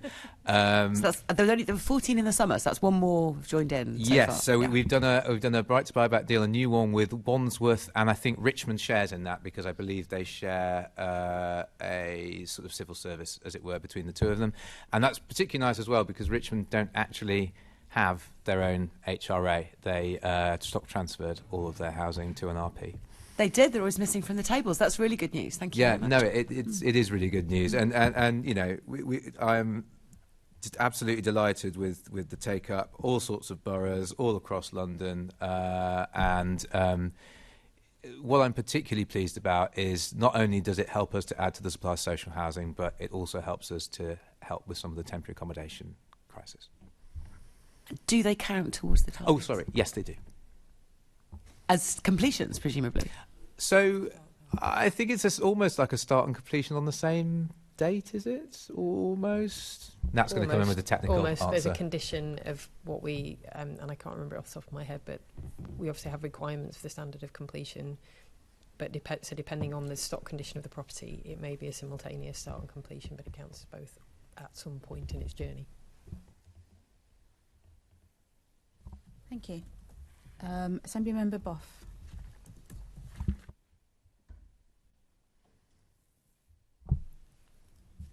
Broad question here. Hope you'll have sorry? nice. It's a broad question. Oh. Hope you'll have a nice brief reply. How realistic is the target to build 35,000 homes given the pressures we've just discussed? I do think it's realistic, Assembly Member Boff, but with the caveats of the ever-increasing pressures. I think the difficulty here, of course, is projecting over the longer term what those pressures may be. As Francesca has set out, we are now seeing a sort of reduction monthly, I think, in things like materials, costs, inflation. But then again, interest rates are going to become a particular issue. What I can assure you is that we will do everything to work with our partners to ensure that they can meet that target. We'll also work constructively with the government where issues do arise to see where potentially we can work together to help us to meet that target as well. It's worth noting that Homes England face challenges as well in the rest of the country. Some of them the same as ours, some of them slightly different, I believe. But I think it's in all of our interests between us, Homes England, DLUC, to work together to do everything we can to make sure that we do hit the target. Have you set any annual delivery targets for 21, 26? We are going to, because I'm aware, Assembly Member Boff, I've promised you this. We are going to. I do, and I'm aware I made that promise quite some time ago. We have only recently been able to get into contract or begin to get into contract with our partners. The government, there was a discussion going on within government itself, which meant they told us that we had to pause. We were given the green light to go ahead in the summer.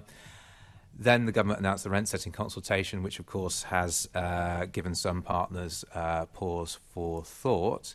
But that's the reason why we haven't set targets yet. Once we're into contract with our delivery partners on the 21 to 26 programme, we will set annual targets and we will give you the annual target. But just to confirm, there's no starts currently on that programme? Not currently, but because we've not been able to we've not been able to get into contract though, and that's why starts can't take place until partners are contractors. We won't be able to get into contract because the government told us we were not allowed to get into contract. So will we be leaving it to the last minute like we did for the previous programme? I think that all programmes, as I say, do tend to see an uptick towards the end. I'm hoping that we can, on this programme, have a bit more of a smooth delivery across the years. But that, again, has become more of a challenge because of the various challenges out there that we face. It's very difficult to make predictions on this front at the moment, particularly with so much volatility out there. We don't even know what the situation is going to be in the next sort of fortnight. So I would feel... I would feel almost sort of like I was sort of doing this almost regarding the economy, trying to make a prediction. It's just very frustrating for anyone that's involved in trying to deliver housing at the moment. Thank you. Is that second question?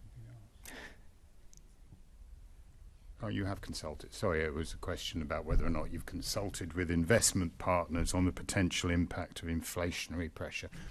I gather that. I think you've answered that roundabout. So thank you. Thank you, Chair. Apologies. That's okay. So you've mentioned the government consultation on rent setting on 3%, 5% and 7%. Can you share your response to that consultation with the committee so we can have an understanding? We will once we publish it, yes, I can assure you of that. Okay. And that brings us to our break. So I'm going to adjourn for 10 minutes. We'll see. 5 minutes? Whatever. See you shortly.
That's the other thing.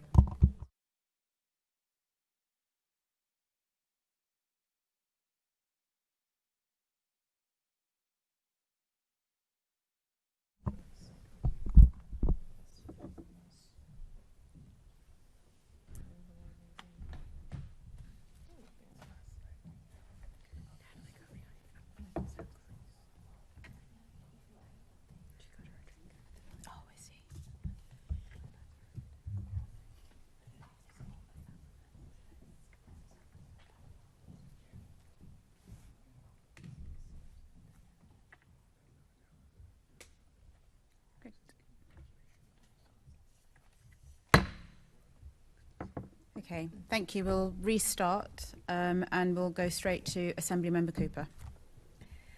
Thanks very much. It also wouldn't really be a housing committee if I didn't say something about supported housing, and having worked in that field for some time, it's I actually find it quite depressing looking at the current situation and how difficult it is. But I want to ask you some questions about this. Since 2015-16, the GLA has started just over 3,000 supported and specialist homes in London. I think I know the answer to this question, but does this in any size, shape or form meet existing need? No. I can see that Natalie is shaking her head. You've given me a one-word answer. To expand on that, you're absolutely right. And Assembly Member Cooper, I think that specialist and supported housing is only going to become more and more important, particularly given that we know that in London we have an ageing population. But it's not just, of course, older people who benefit from specialist and supported housing. Many, many groups benefit. So we have the Mayor's Care and Specialised Supported Housing Fund. We fund Gypsy and Traveller pictures, both new and refurbed. We have a number of homelessness schemes, Homelessness Change Platform for Life, RSAP, the Move On programme, which also, of course, benefits victims of domestic violence who can move on into other accommodation through there. We have our community housing fund, and hot off the press, we are going to be taking on a new programme for rough sleepers. I know the acronym, but I now can't remember what it stands for. It's called CHAPS. So we've had RSAP, the Rough Sleeping Accommodation programme, which has been delivering units of accommodation for former rough sleepers.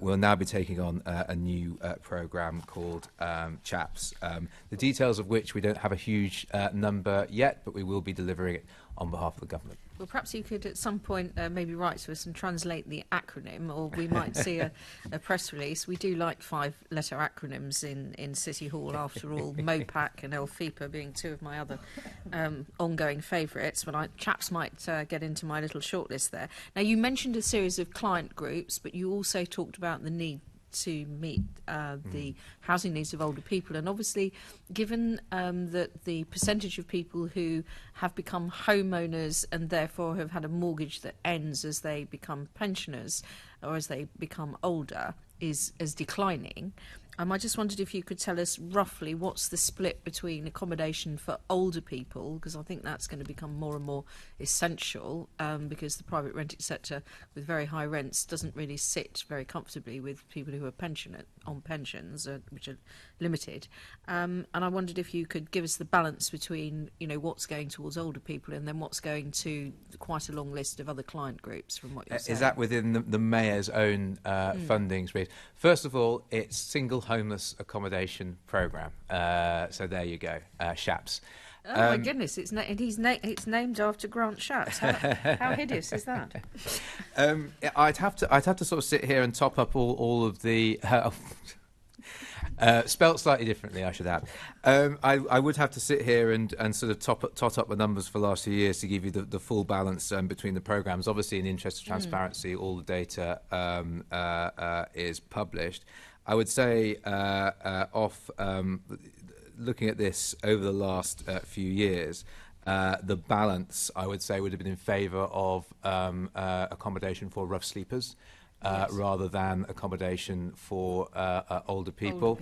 I would also say, one of the big challenges that we have delivering this it's not the capital funding, it's the revenue funding. And the way to make this work is the revenue because funding. we're talking about accommodation here where you can't just say to somebody, here's a key, off you go, good night. Exactly. The key word is support. Yeah. And you can build it. And this is a problem that we have had in the slightly distant past and in the more recent past with programs like this, where the government say, you need to do X number of supported accommodation.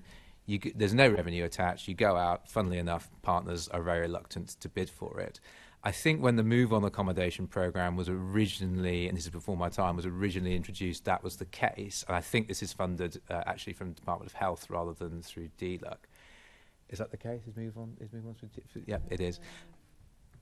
Oh, anyway, ignore that bit. Sorry. But what's the moment you added in the revenue component to it, that's when you get the interest from partners, because obviously that they have to pay to run and run the support. Yeah, and there's been some quite worrying coverage in the housing press recently, saying that if there are restrictions on how you can set your rent levels at the same time as the very welcome increase in, for example, the living wage, because some of the support staff might be on the living wage or very part time. There could become a gap between the money that's coming in and the money that's available to fund the people who are providing the support. I just wonder, do you think the government, the GLA, local authorities really have sufficient understanding of this sector, of the supply and demand issues? Because I think there is a sort of a growing, as I was saying, growing and possibly going to be increasingly unmet need amongst older Londoners, given the level of home ownership has dropped so dramatically over the last 10, 15, 20 years. But do you think there's an understanding really of the way that we need to meet people's needs on a cross-borough basis? Do you think there's a bigger role here for the GLA? I think boroughs have an understanding based on their direct first-hand experience of the people that they're seeing through their services. So they understand vulnerable older people who are, in their, the homes they might have been in for many, many years without that support, and then the impact that then has on whether it's their services, whether on health services, things like that. I think the GLA has an understanding, certainly. I think the GLA has more of an understanding on the rough sleeping side, of course, because we commission services. But I think in terms of older people, the GLA will have an understanding in terms of need through the work we do, through the planning process on things like the SMART and stuff like that. So looking at the demand for, and the need, sorry, not the demand, the need for older people's housing. The government has access to all of this information. It is up to them, I think, as to whether or not, of course, they're going to make funding available for it, whether it is a political priority for them. But I would argue that it should be. Going back to one of the conversations we had earlier about how social housing, spending on social housing, reduces spending for other areas of the state. So ensuring that you have good quality specialist housing for older people reduces spending for other areas of the state, because of course if someone is in specialist and supported housing, they're not at home falling over by themselves, ending up in hospital, they've got that support, that then takes the burden off the NHS. So I think there's a very good, if you just want to condense it down even away from a social argument to an economic argument, there's a very good argument for supporting this kind of housing. I mean, that's looking at it in terms of older people whose needs are increasing and are perhaps ongoing. But of course, some of the supported housing, it doesn't fall into that category. It's an intervention where somebody requires it because they've had some sort of, life experience. And with the support going in at the right level for a limited period of time, they can then go on and move into an ordinary tenancy or, move on to, buying their own place or into the private rented sector. Do you think there is sufficient understanding of the range of services that are being provided? Somebody is a rough sleeper. They won't have always been a rough sleeper. They won't have been born in a hedge. Well, very unlikely.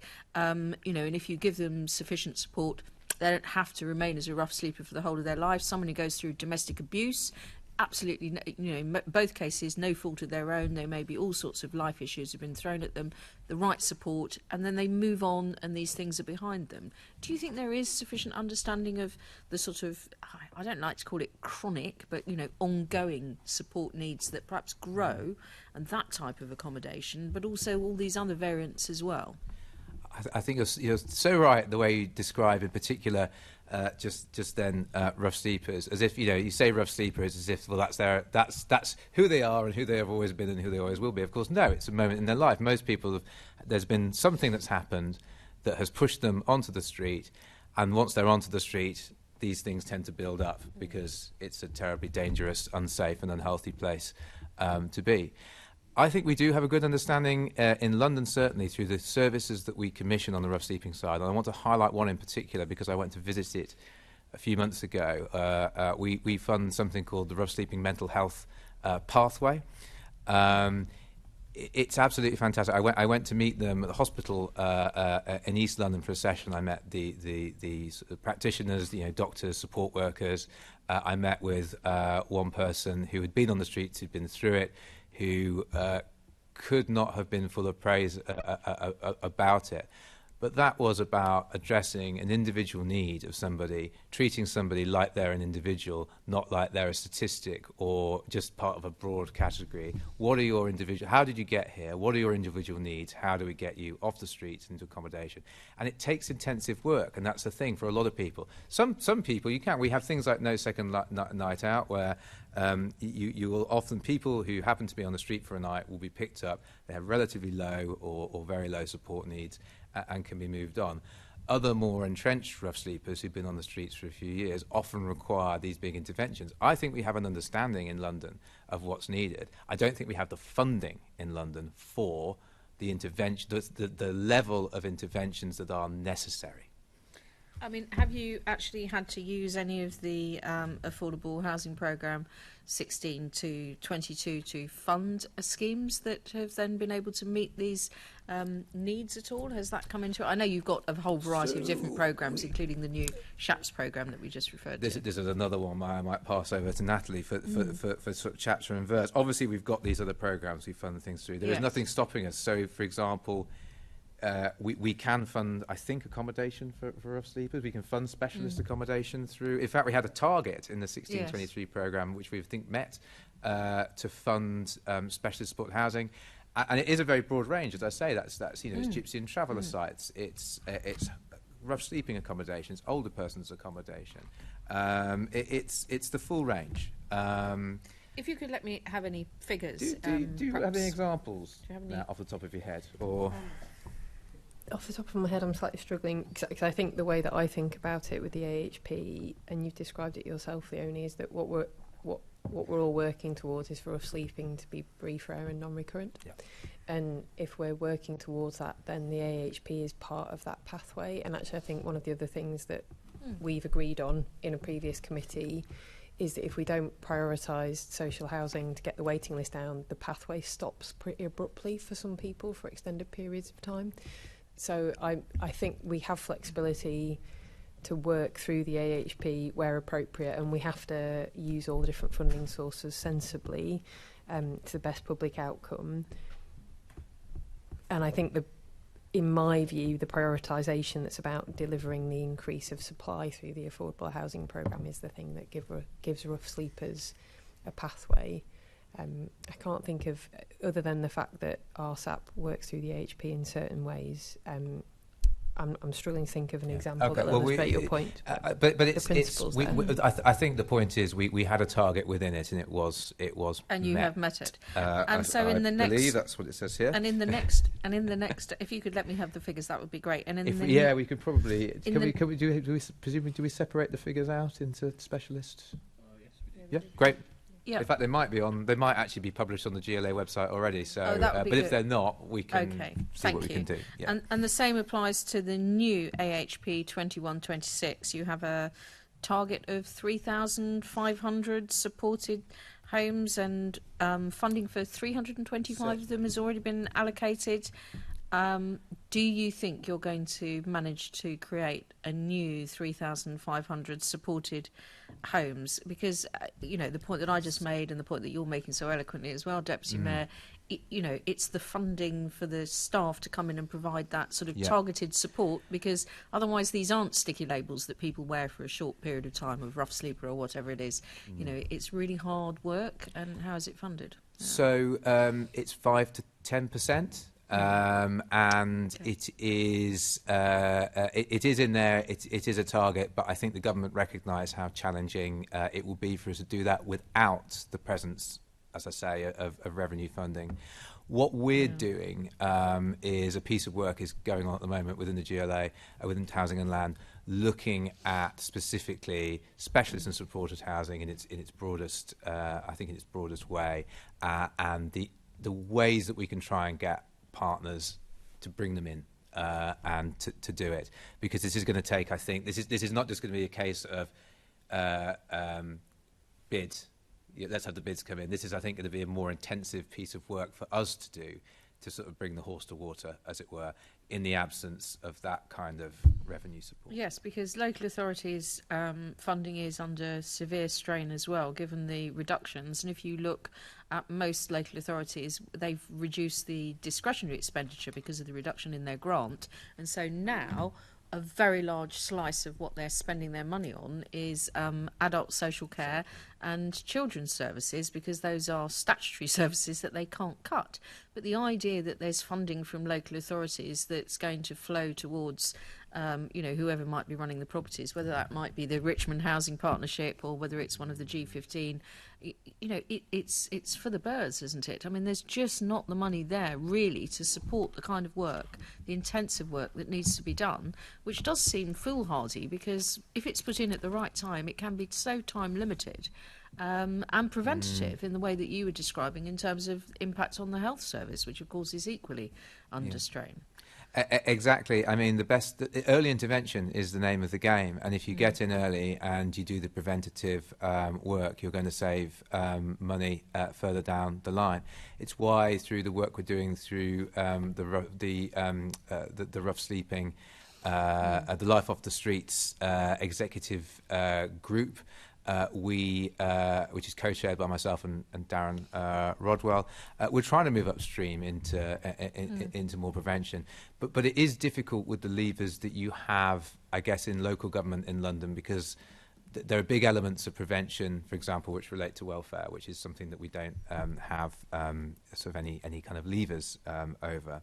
But, as I said earlier, the money that we spend through our capital programmes, that saves money for the state in other places. But broadly speaking, it's very difficult to deliver your 10%, the 3,500 being the 10% of the 35,000 I spoke about earlier, without knowing that there's going to be sufficient revenue funding to support what you then create. You're exactly right, Senator Member Cooper. Okay. Yeah. Thank you very much. And I will try not to do anyone else's questions this time, Chair. I just have a couple of requests before I move to Assembly Member Berry. So you have mentioned the Life Off the Streets programme and your other rough sleeping programme. We've been doing a piece of work as a committee on women in housing, which Natalie attended, and I wondered if there was some sort of evaluation of the impact of these programmes on women, or in either direction, just to help us inform that piece of work that we're doing. If there's something that you could share, that would be really good. If there is, we will. Thank you.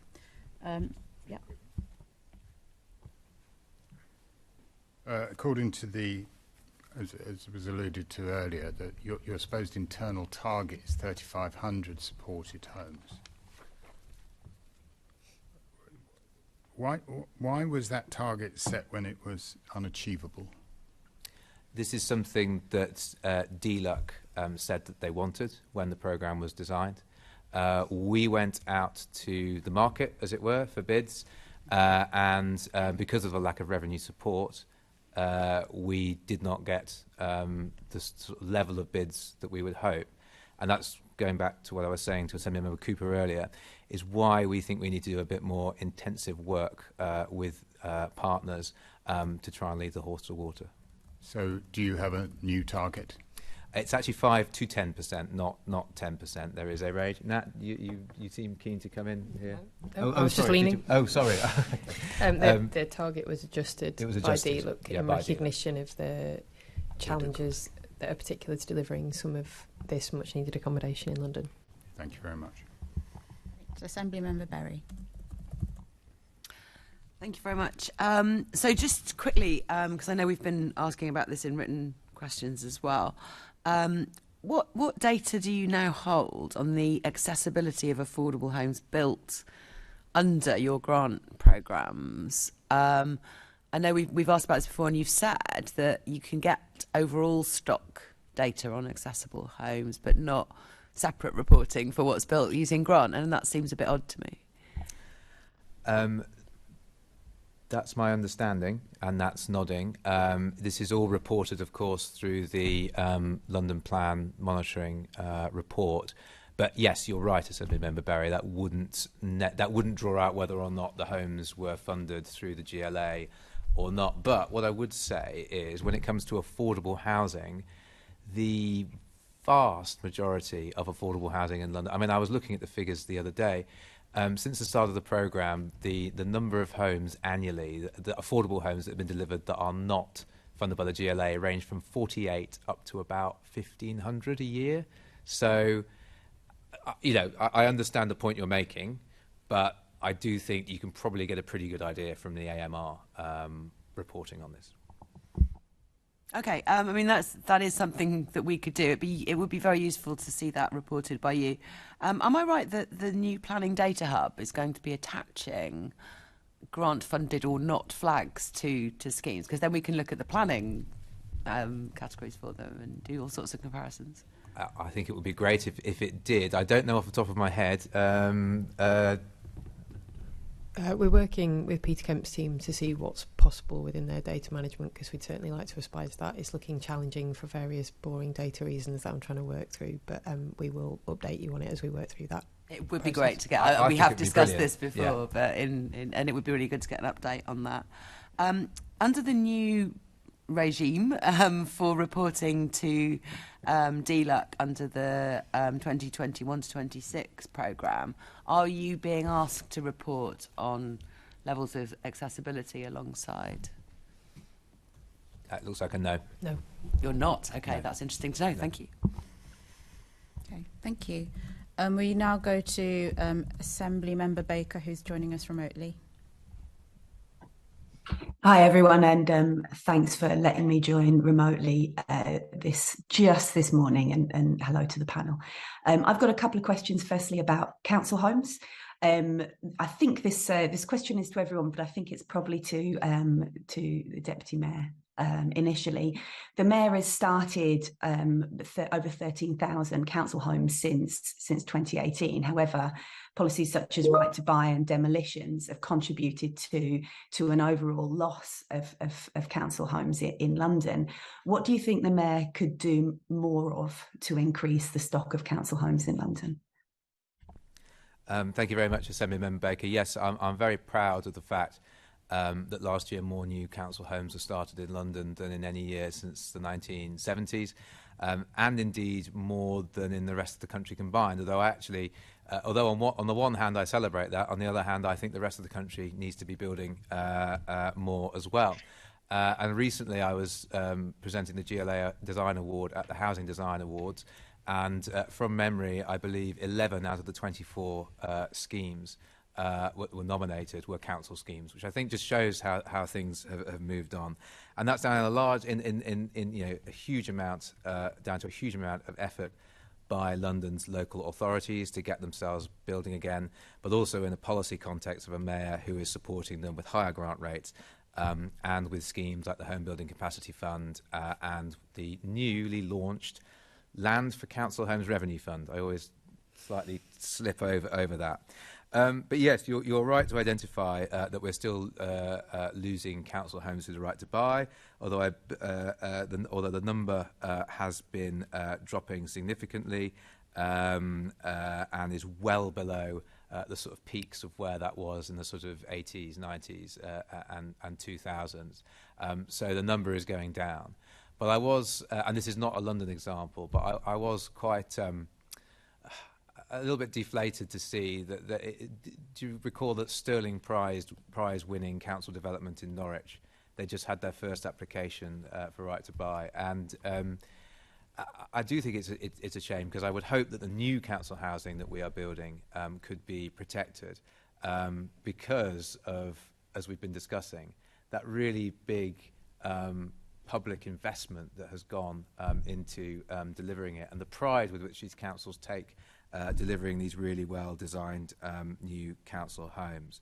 But I don't want to dwell on sort of the negatives here. I do think that the trend in terms of new council development is very much in the right direction, and the quality of what is being delivered as well. I'm always impressed by what I'm seeing, particularly we're very proud councillors tweeting the new council developments that they've either have got planning permission or are building. So I don't want to dwell too much on the negatives. We're doing all that we can to support councils, and with things like the Land for Council Homes Revenue Fund, that's going to help deliver the next generation of council homes after this one.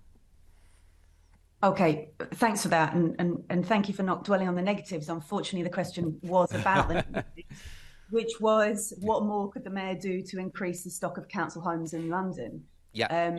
You said you're doing all you can. Are you saying the answer to that is there is nothing more the mayor can do? So to run through the things that we're doing, firstly through the building. What more? Sorry, because I did give you quite a lot of leeway. The latest thing being, I think I can still count the Land for Council Homes Revenue Fund as what more, because I think the bidding has only just closed. It's a very recent innovation, although as a result of an awful lot of work from members of Francesca's team within Housing and Land. And to talk a little bit about that, councils have in the main, over the last few years, been building on land that they already own, infill development or comprehensive estate regeneration and things like that. What they need to do now is actually get out there in the land market and start buying up land to develop the future generation of council homes. And not many are actually doing that at the moment. Southwark's doing a fair bit, to be fair, but a lot of councils aren't proactively going out and buying land. And this revenue fund is about tooling them up to do that. So whether that's creating land strategies, taking on members of staff who have the expertise to go out there, compete with the private sector, get this land so we can get more council homes built. I think that's the crucial thing. And we're always looking for more ways that the mayor can support councils and more innovations and things like that. Francesca would like to come in. Yeah, sorry, I do apologise because I can't see anyone indicating. So is there anyone else who wants to come in? So we did a piece of work a couple of years ago called Building London's Future, and this was partly delivered in collaboration with Bloomberg Associates. The purpose of the report was to assess what more was needed to continue the renaissance in council home building that's been started under the current administration.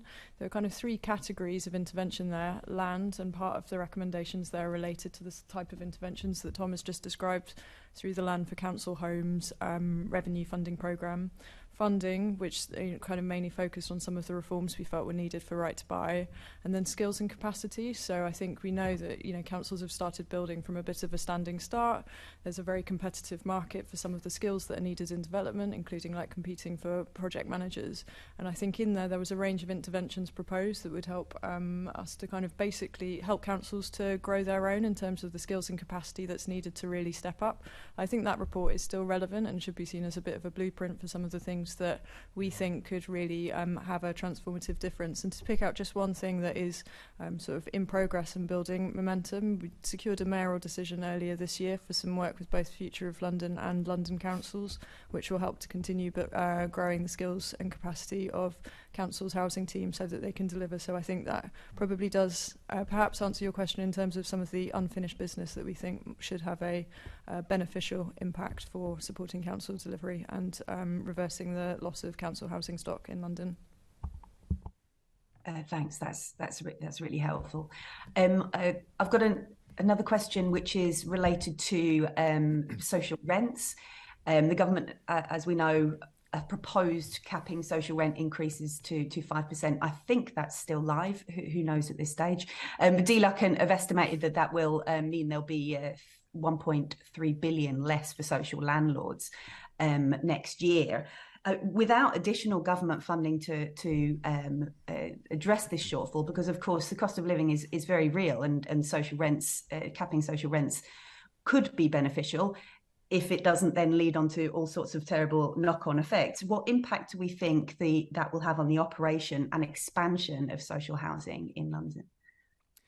I think that unless the government does make up that shortfall, and let's remember, of course, that's just the next year, but of course it's compounded then every year throughout. So throughout a sort of 30-year business plan, you're talking, billions and billions of pounds being taken out of not just new development, but also the maintenance of existing tenants' homes. But it's absolutely right that tenants are supported with the cost of living crisis. We have to have a solution to this. The government needs to come up with a solution to this that supports tenants through this very difficult cost of living crisis, while ensuring that all of our delivery partners, be they council, be they housing association, still have the resources they need to maintain their existing homes and to deliver the new generation of council homes that we desperately need. Thanks, Chair. I don't know whether anyone else wants to come in, but if not, it's back to you. Would any other panellists like to come in?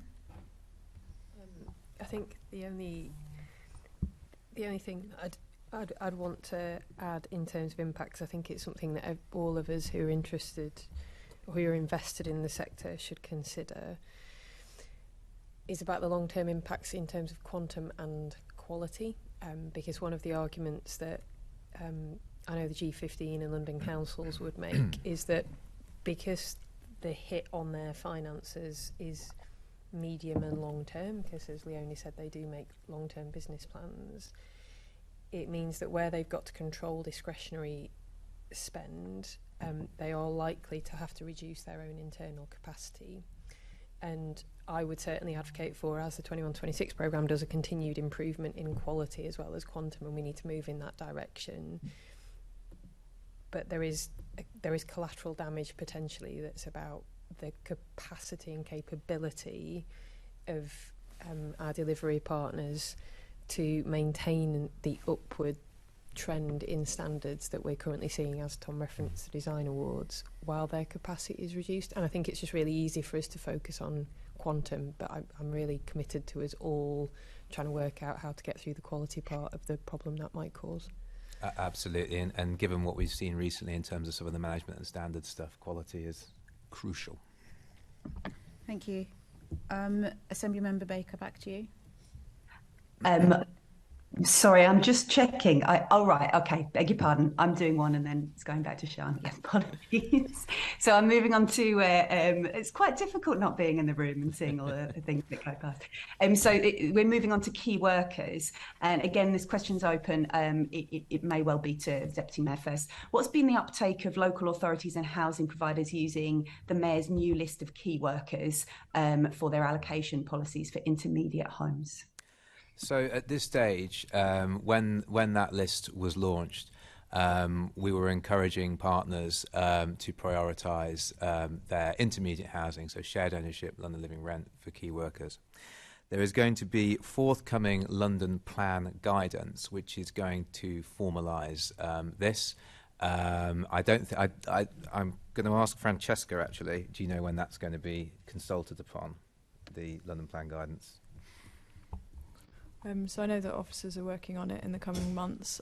I wouldn't want to put a date, given that this is responsible within the planning team, but I believe it's the next calendar year. Right, okay. So what that will do is to provide further detail on the implementation of this and provide a much more formal mechanism through which this key worker requirement is to be enforced through planning guidance. But as Francesca says, this is something that sits within the planning team rather than the housing team. Thank you. So there isn't a sense yet of the uptake, and you think the guidance will help that? I don't think we've got the sense yet. What the guidance is going to do is to formalise this. So we wouldn't take, because obviously key worker housing is something. Intermediate housing will be determined. There will be local lettings policies, for example. Some boroughs maintain their own intermediate housing lists, others don't. So this is something that's very much done down at the local level. But what the London Plan Guidance is going to do when it's produced is to provide a much more of a framework and more teeth when it comes to this particular policy. I think that obviously that list was produced for a reason, and obviously I would think you'd want to know what the impact is. So I take the point that there's further work to be done on it, but I think it would be something that we'd like to return to, because you want to see the impact of the policies made. Yeah. What I'll do, Assembly Member Baker, I'll make sure that we provide after this meeting, and I know we usually get a letter from you anyway with requests. I'll provide you with the best update we can give you regarding what's happened so far and the sort of timescales for how things are going to go forward on this in the future once we've consulted with the planning team.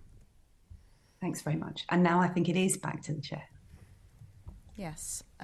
Assembly Member Berry. Yeah, I just wanted to ask a bit of a follow-up on shared ownership homes and data. I think last year, alongside the Affordable Housing Monitor, we published some recommendations asking you to do more work to monitor who's taking up shared ownership, including key workers, but also keeping an eye on what's happening generally with it. At the time, you said you were working with the government to improve the collection of data using the core database. Now, I can't remember what that stands for off the top of my head either, but it's a very detailed database on home-by-home sales and tenures and rents and things like that. And they would know the occupations of purchasers. So first of all, how far have you got with that, which was the response to last year's recommendation? But also, I've been asking some MQs, MES questions, about whether or not we can find out whether shared ownership homes are being transferred to other tenures as well, because we know that there are pressures on affordable housing providers to provide more genuinely affordable homes. And I was told that there was no data on this, and there was no plans to get any data on this when I followed it up. So are you making any progress with getting core data out and giving us more information on shared ownership homes? Unless any of my colleagues can give an answer on that, we might have to follow up with a letter. Andrew? Oh, okay, but on the second half of the question, sorry. So I'll hand it. So yeah. So what we'll do is we'll get you an update on core as a written response in the reply to the letter that you send us. Andrew, you said you had a comment on the latter part of the question. Thanks, Tom. Yes. I've been looking at the MQs that you've submitted there with requests regards to the conversions, essentially, of shared ownership into other forms of tenure. It is something we'll do our best to kind of collate that information, but yeah, the information isn't collected on our system, so to speak. I mean, I think in the first instance it's worth saying that shared ownership can, as you all know, can convert to London Living Rent up until the point of first occupation. Yes, exactly. Yeah. And I don't think that was what your MQ was about. I think it was other. I may have got that wrong, but I think it was about other kind of transfers post it being occupied, perhaps, which is something we don't currently collect. It is really challenging for us, and I think hopefully the response in the MQ kind of alluded to this. Is there's thousands of program changes going on throughout the year, literally thousands, and we can only capture so many of them. So as it stands, yeah, we aren't able to access that information. It would cost kind of some money to essentially amend our systems to be able to get that out of it, and that's just something we'll have to kind of weigh up against kind of other requests for kind of budget to be kind of amending how our system kind of functions and our reporting functions. Okay, thank you very much. I mean, again, referring back to the scoping report for evaluation for the 2021 to 26 programme, if you look through the where are we going to get this data bit of the report, it essentially seems to rely quite a lot on doing quite detailed further analysis of the core database, and I wonder if working with DLUC on that might be a helpful thing to do. Yep. We are working with them. I totally agree. We have got a bit of time with the evaluation. I think it's mainly focused on completions, and obviously we've got a bit of time before those completions first keep coming through. So we have got time to kind of amend the system. But yeah, we'll absolutely take that into account. Great, thank you, because obviously they've got slightly more funding than we do. Indeed, they do. But I think, again, that's something we can give you a sort of chapter and verse reply to post the meeting to let you know where those discussions are with DLUC. I have a supplementary, and then I'll come to Assembly Member Baker again, and it relates to shared ownership. So in the last few months, obviously with the cost of living in the back of all of our minds and my mind, I've been meeting housing associations that operate in my constituency, and have been discussing with them the ongoing affordability of shared ownership for people who are in their homes and have been for a few years. And whilst I understand it may not be possible for the GLA to collect that data perhaps beyond the point of completion when they become other people's leaseholders, has the GLA considered encouraging at least the G15, for example, to collect data on affordability levels of shared ownership leaseholders, perhaps 5 or 10 years into their ownership? Because I think there is a parallel there with housing management and affordability. Do you mean, for example, say surveying people, so the G15 surveying people 10 years in and getting a sense of, how their affordability stacks up compared to at the point of purchase? Yes. It's not that, unless any of my panelists say otherwise. It's not something that I've heard of, but it sounds like it could be a worthwhile exercise to get a sample. So I'll consider that. And maybe discuss with the G15 as to whether or not that kind of sort of sample data would be useful. I mean, I can't see them surveying every single resident, for example, but even if it was a sort of a subset, it might be an interesting exercise just to see how the affordability, as you say, of shared ownership changes. Yeah, just even a dip sample, because at the 5 years on, you'd have actual costs rather than estimated costs of additional things like service charges. But I'll come to you, Assembly Member Berry, and then we'll go to Assembly Member Baker. Yeah, just a point of information, really. I know that the Assembly did some work looking at staircasing progress, and I think the methodology for that was a survey, and it might well be something that you could do using the same methodology, but adding questions on wider affordability and struggles and service charges to repeat that work and use the previous work as a basis. Well, maybe you could check, and if it is, you could share that with me. And as I say, we can have a sort of a think about whether or not it's something we might be able to encourage some of our G15 partners to conduct in the spirit of transparency and openness. So I should probably define what staircasing is, shouldn't I? At this point, just it's whether or not people buy further shares once they've bought the initial share. Okay, thank you. Assembly Member Baker, back to you. Thanks for that, Chair. And thanks for that clarification. In my slightly foggy brain, I thought we were going to ask about how many staircases you've been building, which I think is possibly a level of detail we don't know. My last question is around overcrowding and family-size homes, as you know, favourite subject of the Housing Committee, because there's such a major need in London. Again, I think the question is initially to the Deputy Mayor and to anyone who wants to come in. And just how will the Affordable Homes Programme funding incentivise boroughs to meet their expressed requirements for family-sized housing? So I think the first thing to say about this is larger homes cost more money to build. It sounds obvious, but it's true. And so the more money that we are given by the government, the more larger homes can be funded. What happens in the 21 to 26 programme, which is different from the 16 to 23 programme, is that we have grant rates that are much more variable, based on bids, based much more on need, rather than what we previously did was, this is a tariff rate, you get 70k for a social rent or 100k for a council and 28k for social rent, and that's the sort of that's how it sort of works.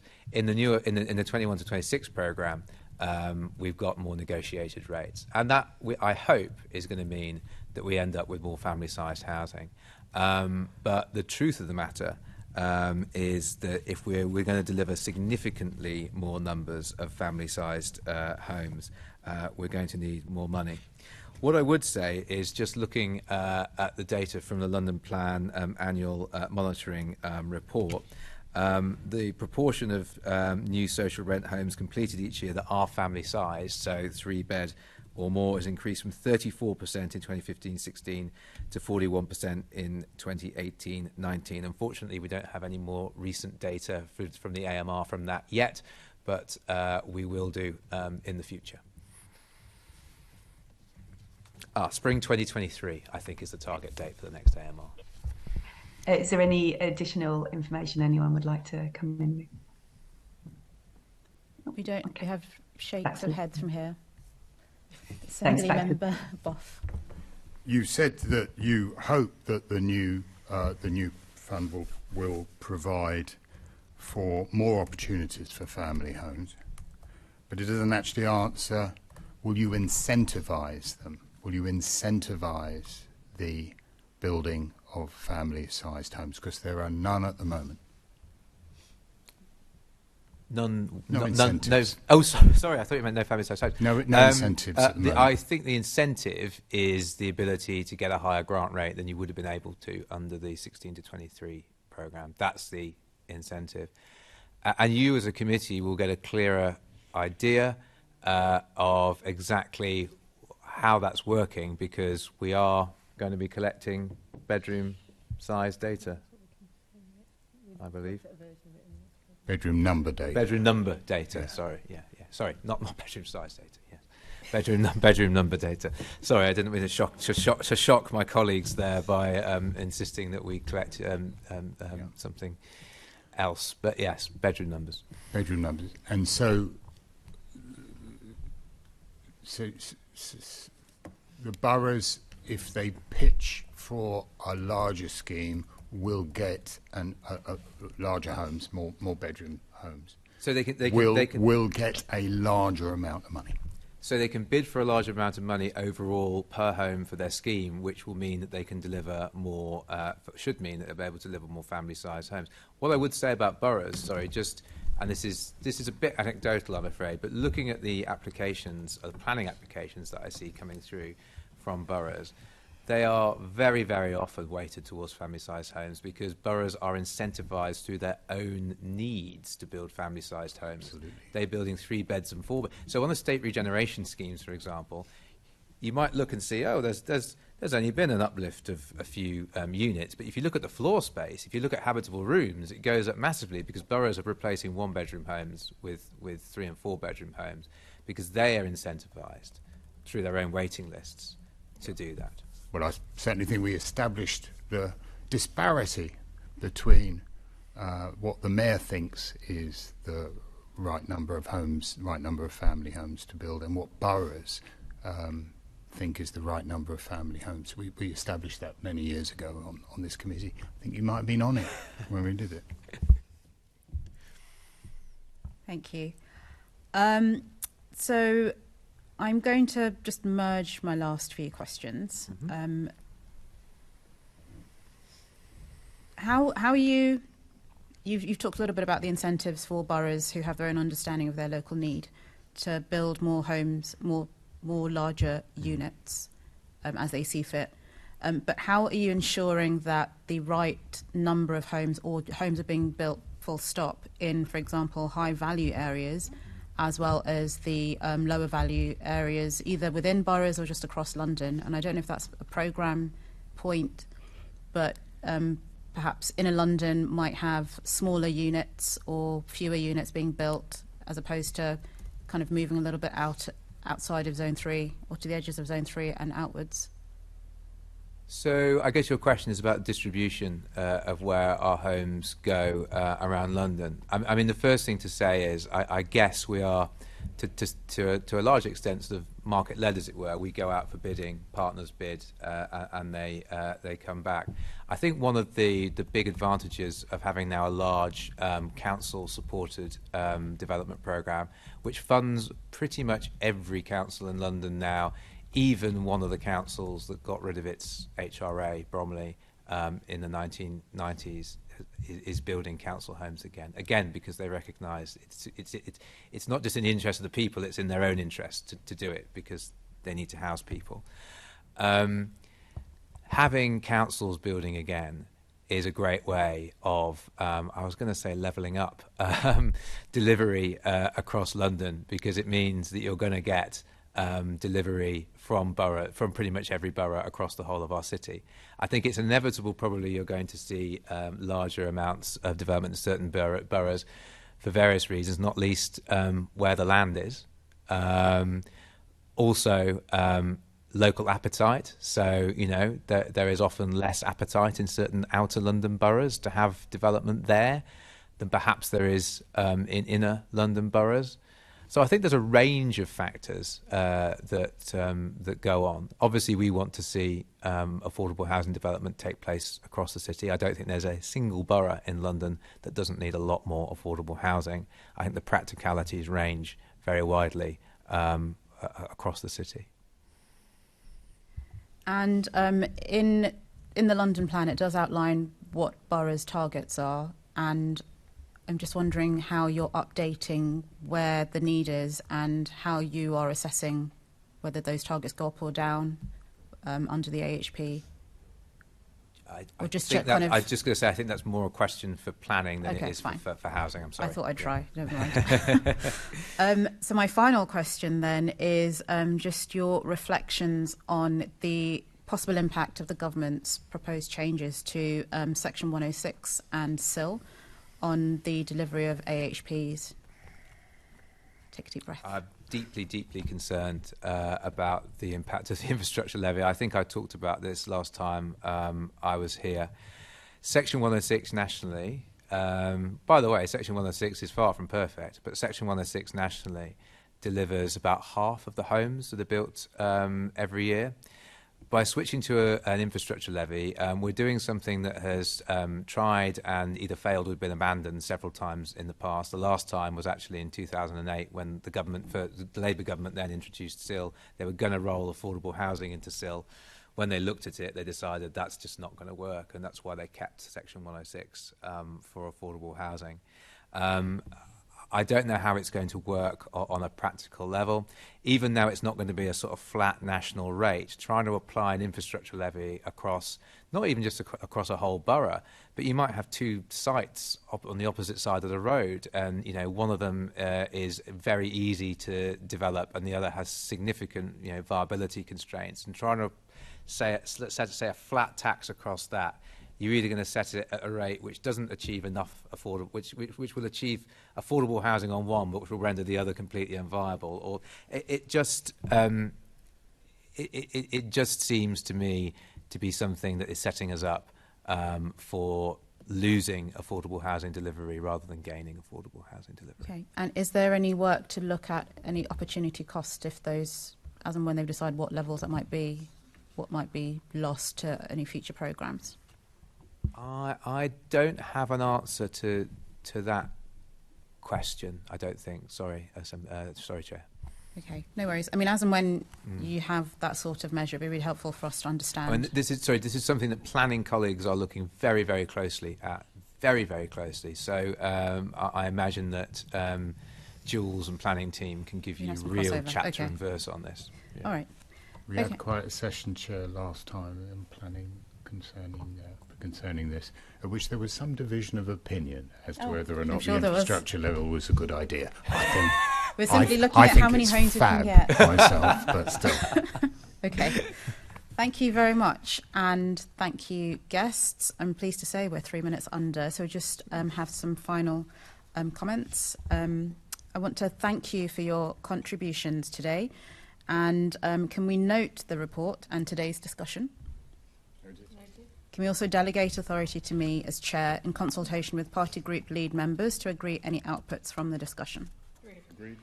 And can we note our work programme? Noted. And the date of the next committee meeting is scheduled for the 6th of December 2022 at 10 a.m. in the chamber. I have no urgent business and therefore declared the meeting closed.